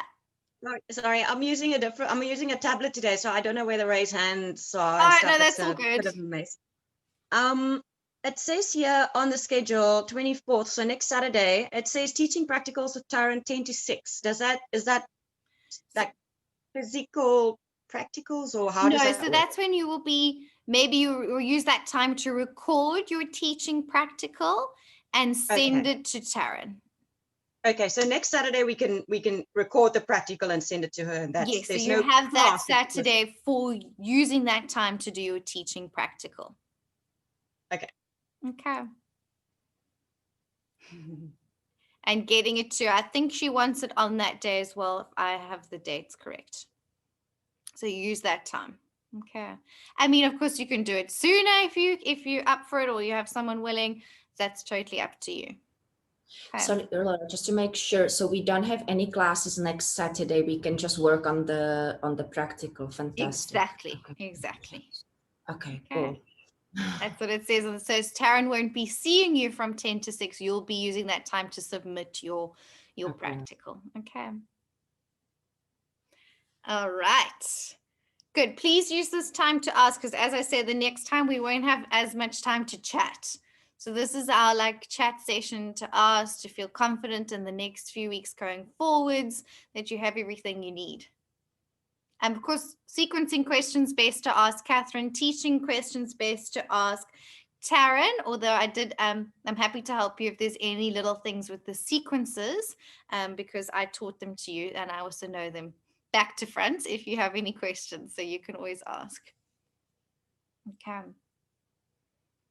Any other questions? So I'm just confirming you feel good about your chaturangas, your crow, and your side crow. Those are often ones that we use at this point to chat about if it's something that's not happening just yet. Alicia. For the sun salutation, do we include the full chaturanga and upward dog? If you want, so I'll give it optional for you. I'll say kneeling chaturanga into cobra. So either you'll do that middle version, or if you're feeling confident to do full chaturanga and into upward facing dog, you can. So that sun salutation, I'll give that so you to demonstrate your best version. Okay, cool. Okay, Thanks. cool. Because I will check in with your cobra and upward dog and chaturanga, kneeling and full later on as well. So either is fine. Cool. Everyone happy with their side crows? This is often a pose that everyone's a bit like, ah. Yes. Cool. I know side crow is often one of those sticky ones. So I'm going to show you she again, the side crow with 2 arms and also with 1 arm. Okay. So if you want to go for it, I know your wrist is a bit sore, so maybe don't push it. But if anyone wants to come along with me, you are welcome to. Laura, sorry, before you Yes. go, you have to be able. I can do side crow quite comfortably on the one side, and then the other side is always do your doesn't. best. I want to see that you understand the shapes of how to get into side crow. That you understand what you need. And then, of course, these things come in time. Sometimes all this stuff doesn't happen all in 6 weeks. So that is completely understandable. Okay. So if you're up for it, little side crow. So squatting down with your knees together. Okay. For 2 elbow version, I'm going to take my left arm and hook it on my right outer thigh. And I want to get that elbow below the knee and shin as much as possible. Okay. Then I'm going to do the same with my other arm, and I'm going to create a shelf for my thighs to rest on. Okay. And then what is the thing here? If this is a pose that's still a bit scary, use a pillow. Okay. And then you're going to look forwards and you need to lean forwards over your pillow, okay? If you look down, you're going to go down. So you need to look forwards, and then you might need to just shuffle your feet away a little bit, or maybe they lift, and then you just have to feel those feet coming off the floor. If your feet aren't quite lifting yet, I want to see that you still understand how to hook your arms, how to look forwards, lean forwards, and then maybe the feet lift even for a split second. I understand it's a process. Okay. So that is your double arm version. Okay, 2 elbows hooked under the thigh. And then your one arm version, some find it easier because there's less of a twist, but it is a bit stronger on the arms.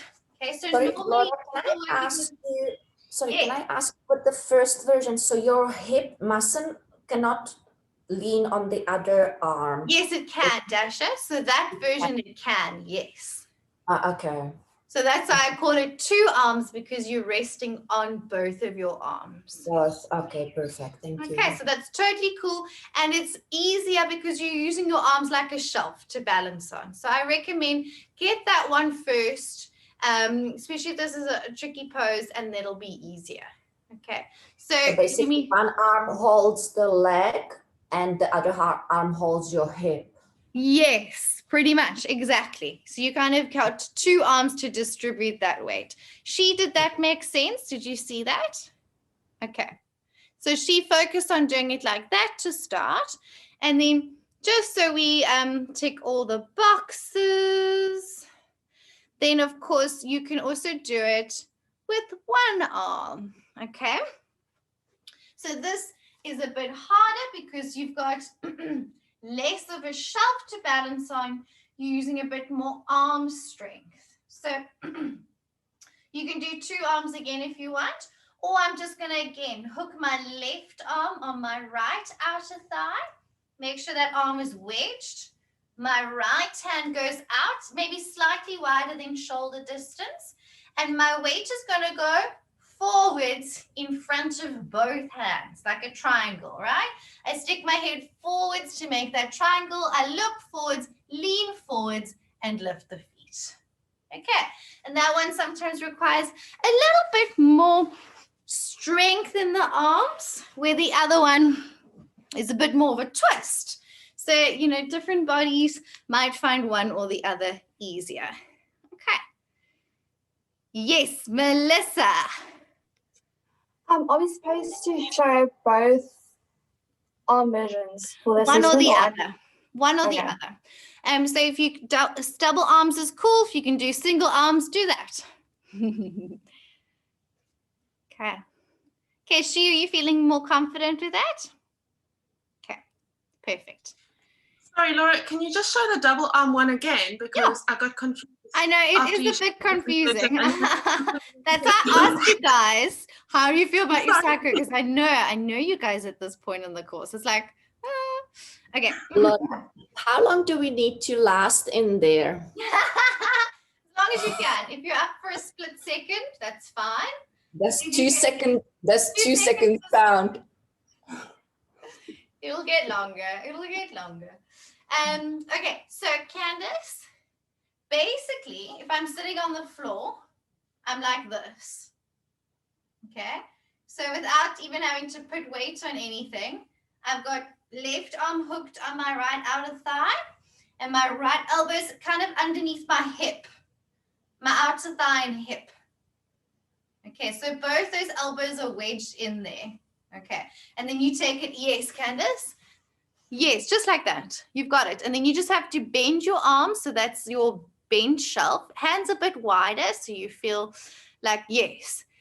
And then look far forwards ahead. And then you just need to shift that weight forwards and you bring your chest lower down. Go into it slowly. Yeah, it's a big twist, that one. Candace, do you mind? I'm just going to make you bigger. So yes, now you got that elbow in. You've got it. Look forwards. Yes. You just need to, there we are, spread your fingers, look a bit further ahead of you, Candace. Just lean, don't even worry about your feet lifting. Just lean and bring your chest lower. Yes, there. Okay, there you are. Stick your nose forwards a little bit and you've got the shape. Okay. Yes, Candace. bend your arms. Your chest just needs to go lower to the floor and you need to look a bit more forwards. Yes, like that with your head and then chest lower to the floor. Okay, Candice, does that feel a bit better? Okay. And I will work on it now that I know what I'm working on. yeah, okay, now you know where you're going. Okay, and then during the week, if you're practicing, you want to be able to nail all these poses in the next coming week. If you're having an issue with any of them, like Candice, if you want to send me a picture later on the week and just say, something's still going on, please do. And I can also give you more one-on-one advice. Okay. Laura, do we have to be able to do it on both sides? Yeah, if you can, that would be great. I know one side will be easier than the other most likely, but yes, if you can, we will do it on both sides. And as much as possible, both feet off the floor on both sides. Okay. Okay. And then Sarah, you're saying she can't do the double one arm at all. I think your arms are too short.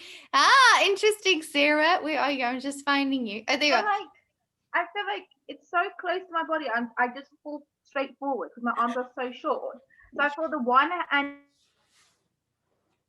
one gives me more space.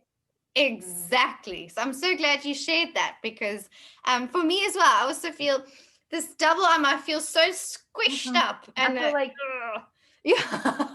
Where the But I single feel arm is wider like with you the can other one. move forwards. It's a little bit more of a lean, but that's a great observation. Cool. Okay. And then let's talk about those inversions as well. So headless headstand. Okay. So pretty much most of you got up onto the wall by kicking up. Okay. And I know sometimes the kicks work well, sometimes you kick and kick and kick and it doesn't happen.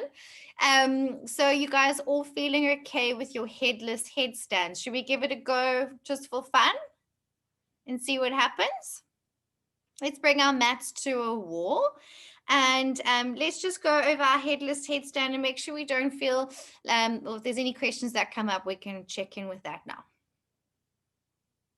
Can I have a question, Laura? When I go up, my head touches the ground for a second and then I have to lift. So as I kick, is that fine if I lower That's my okay, head? Dasha. It's quite normal. Sometimes if your arms aren't the longest, your head might touch, but as soon as you can, lift your head straight back off the floor again. Okay. And then as you get stronger, hopefully we'll be able to keep your head off the floor the whole time.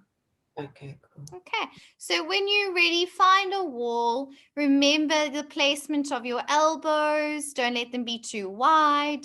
Walk your feet in nice and close. And then kicking up against the wall. And head, of course, is off the floor the whole time. And then once you're at the wall, think of your ribs in a bit. Nice, Candice. Nice, Melissa. And maybe you lift 1 foot away from the wall and just feel that straight line. Maybe you keep both feet on the wall. That's cool. Maybe you bring Sorry, both Laura? feet off and feel balanced. Sarah. And where are your hands again for this one? I get confused with this. So fingers are interlaced and clasped for this one and elbows shoulder distance apart. And that feels the most stable. Okay. Give it another go. If you didn't go up yet or if you have any questions, please feel free to ask. Remember the action of pushing down in your forearms is what really helps. Nice kick up there, Candice. That looked good. That's it, Dasha. Nice, nice she. No worries. Me neither, Marlene.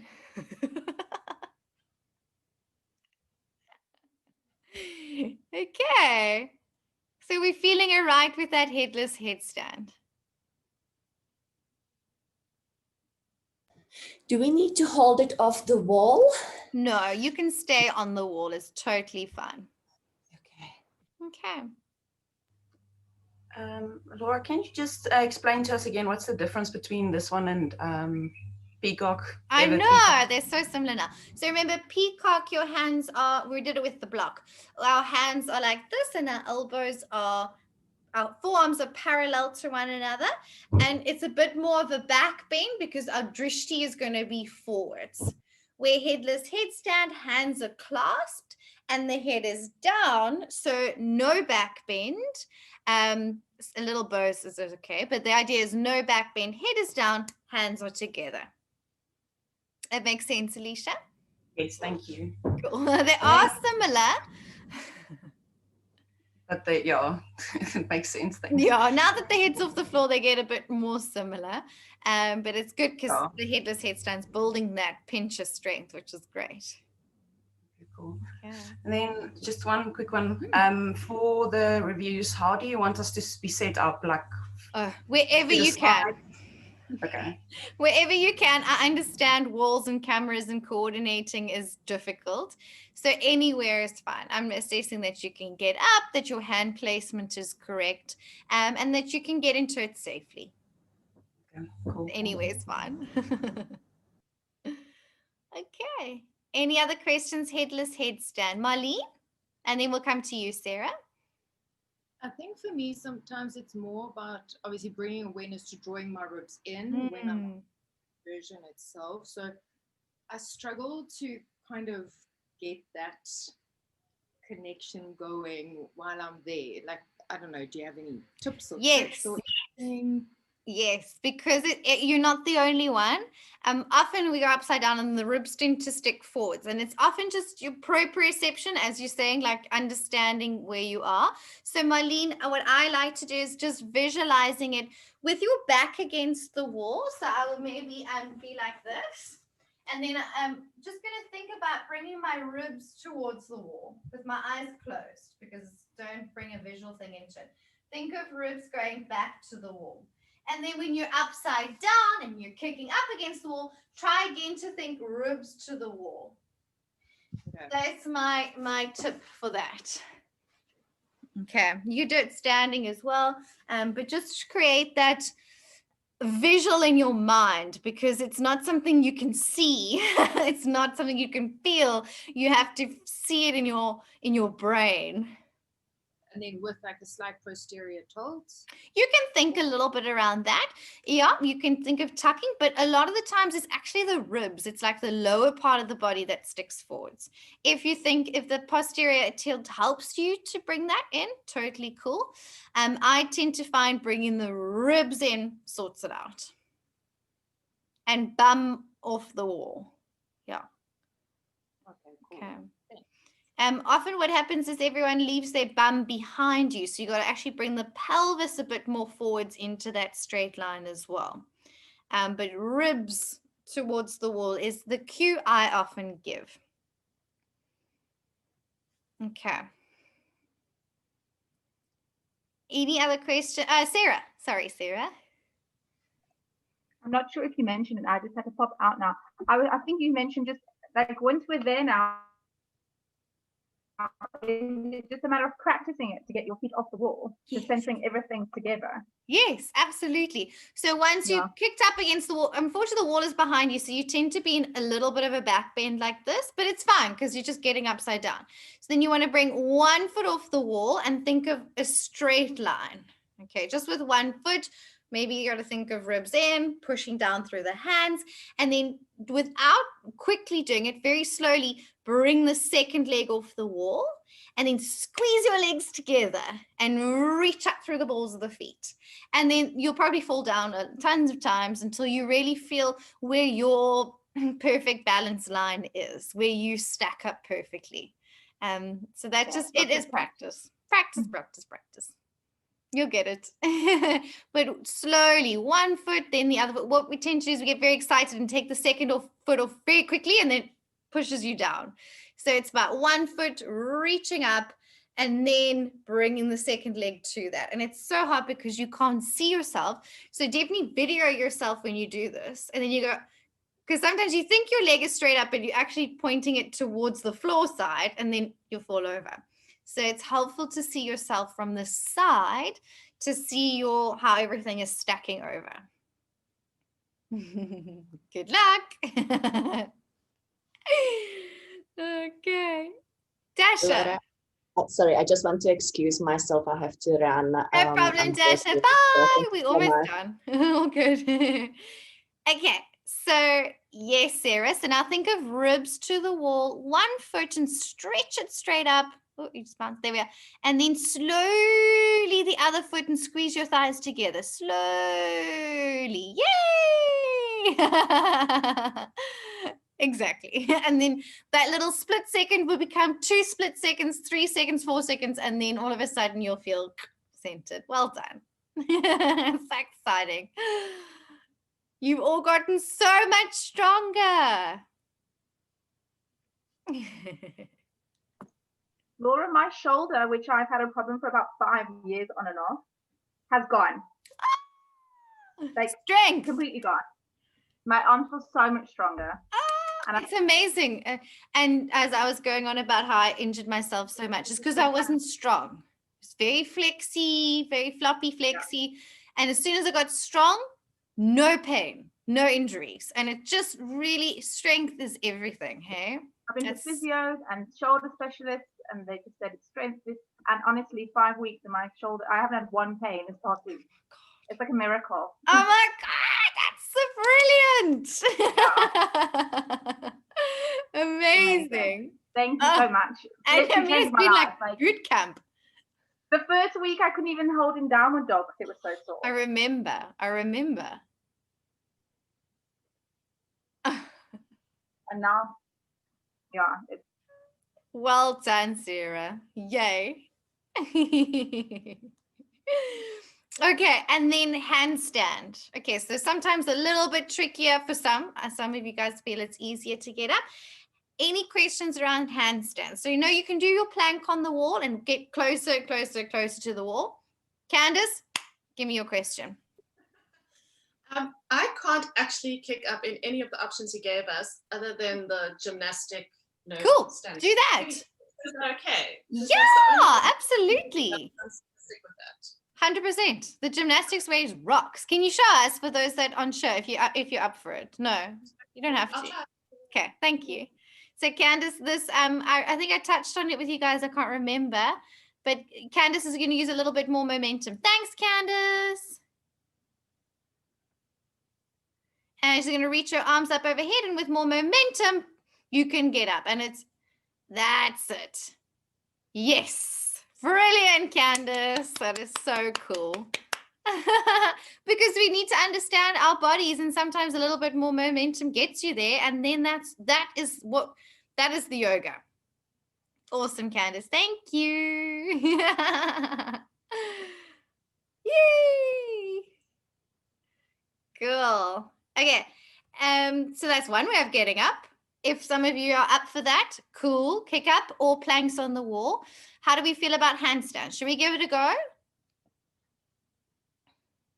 Okay. So either you're kicking up or you're walking up against the wall, whatever you're comfortable doing, you know both is fine. So remember, when you start off, to lean your shoulders a bit over your wrists as your starting point, if you're doing the kicking up. Look forwards, lean forwards, and kick up. Only if you're comfortable to, otherwise you can do this anytime during the week, but just so that you had a chance now to ask any questions. So, yay, nice, Sarah. Sarah, you're quite close to the wall. I would say a little bit further away with your hands. So you can start off leaning over your wrists in your start position, and then that'll be easier to, yes, look forwards. Good. There we are. Nice, Sarah.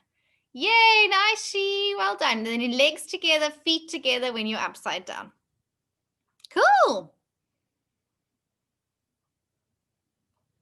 Okay, and then around handstands, let me know if you have any questions around that. As long as you've at this point found a version that's appropriate for you, I'm happy.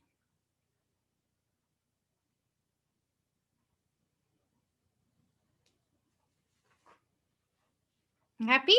We're good? I just want to say everything has changed from like most of these poses I haven't practiced as much as I probably should have through this week. Oh, sorry, I'm just catching my breath. It's okay. And now today when we did some of them, I was quite surprised at the change and how much easier it was to get into them. Brilliant, hey? I'm so excited, Alicia. That's so cool. It's amazing how quickly things change when you get strong and you're practicing. And have you guys felt like practicing at home as well really speeds things along in your practice, where classes we often aren't given enough time or the opportunity to kind of work on the stuff we need to work on or aren't forced to. And then you have these amazing shifts. So that's so exciting. Well done, Alicia. Thanks for sharing. Okay. So those inversions, handstand, we're feeling okay with finding a version that's good for you. Cool. Okay. So all the arm balances, I'm sure we're okay with crow because we've did that quite a lot in the classes. Side crow we chatted about. Chaturanga we've chatted about. Kneeling is fine, which all of you can do if you feel strong to do full. Cool. I'm happy for that as well. So we're happy with arm balances and inversions. Cool. Okay. And then the back bends, we've also covered quite a lot. You'll do your baby back bends, cobra and shalabhasana. And then you have the option to do upward facing dog, if that's okay for you. You feeling all right with that? Okay. Remember the back bends, those ones, I'm always looking at your shoulders and your neck placement. That's really what you want to demonstrate well as a teacher. And then you have the option to do your pigeon as a back bend, quad stretch or mermaid. We've chatted about that already. If you want to do full version, go for it. And then, as we've said as well, bridge we'll all do, and then option to do full wheel. Okay. So those are pretty much all the big ones that we'll have a final check-in with this weekend coming. Any of the other poses? Anything else, you guys? I know we've gone through the rest quite a lot, but is there anything else that's come up for you that you would like to check in with? What about scorpion? Scorpion as an inversion, you're talking about forearm balance, bending your feet towards your head. Haida? Cool. Yeah. Absolutely. So you can start working your forearm balance to feel stability there. And then what you would do is just come a little bit further away from the wall so that you have space to bend your knees. You've got the wall there while you just figure it out. The instructions with scorpion, I'm not going to do it now because I'm bursting for the toilet and I'm not going to go upside down. But what you want to think of doing is you move from your forearm balance like this, okay? Is you're going to look forward, so it's more of a back bend, Haida, and then you allow for a little bit of sink. I know, we never sink, but when you do scorpion, because you're going into a back bend, a little bit of a sink of your spine between the shoulder blades. And that actually helps you in your scorpion pose. And something that's an advanced pose, something we would cover in our advanced teacher training, but it's taking that forearm balance, looking forwards more of a back bend, slight sink through the upper back. If you want to give it a go, you're welcome to. Okay. She's quite a happy inverter. Alrighty, so she's come a little bit away from, we'll use the wall just so that you feel safe because it's really not a nice one to go backwards in. So we've got the wall there so that you don't go backwards. The wall stops you because you're on your elbows. It's not nice. You can, so you can have your hands like this. You can also use the block. Yes, the block is really nice. Block between thumb and index finger. Good. And then you're going to, yes, perfect. Moving to your dolphin pose and then kick up when you're ready. And we've got the wall. Perfect. So now, Haida, you're going to look up a bit more, allow for the back bend, bend one foot. You can have the back of the foot against the wall, even if you want, so that you feel safe. And then maybe the other foot comes off the wall. Bend your other leg back into scorpion as well. So then both feet will bend back into that scorpion tail. Good. So you allow for a little sink in the upper back. Yes. And now you can play with the shapes like this. And then you need to contract your hamstrings and to bend your knees more. One foot off the wall. Yes, just like that. Pull your foot to your head. Other foot. There it is. There it is. Awesome.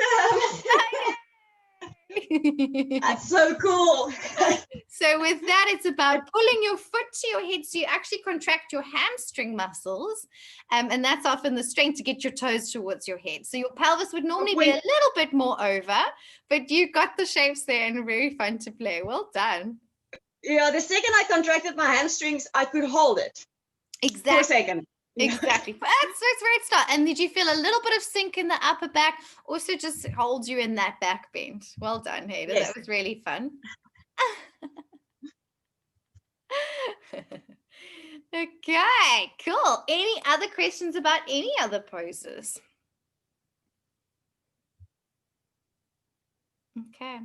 So please practice in the week coming all your asana review poses. You know, we're going to speed through it. We'll run it as a mock exam, and only after the review, I'll tell you what you need to work on. So now you know what to expect the next time I see you on Sunday next weekend. Okay. Julie. Sorry, this is not your area of expertise in the course, but I just wanted to ask, in case you know, about we have an adjustment practical, and as far as I understand it, there's a video, and we watched that, and I have watched it, of Cool. Catherine doing adjustments, and we replicate that on somebody. Is that what we do? You will be doing that, yes, Julie, and she'll discuss that with you tomorrow. I think she's meeting with you tomorrow, Sunday afternoon sometime, and she'll go through that with you and what she's looking for. But yes, you will be doing that. Thanks. So you got to find a willing body, another willing body. And I assume that better like inflexible bodies, because then you can do all. Yeah, it's good to put yourself in a difficult situation to figure it out, because you know not always. Sometimes the flexible people, they're like rubber bands, and you try and get them into the right. You know, it can swing both ways, but most of the time we're faced with stiffer people. So it is good to work with those that are a little bit more restricted. Okay, but Catherine will go through that in detail with you guys tomorrow. Cool. Anything else? Last time to chat.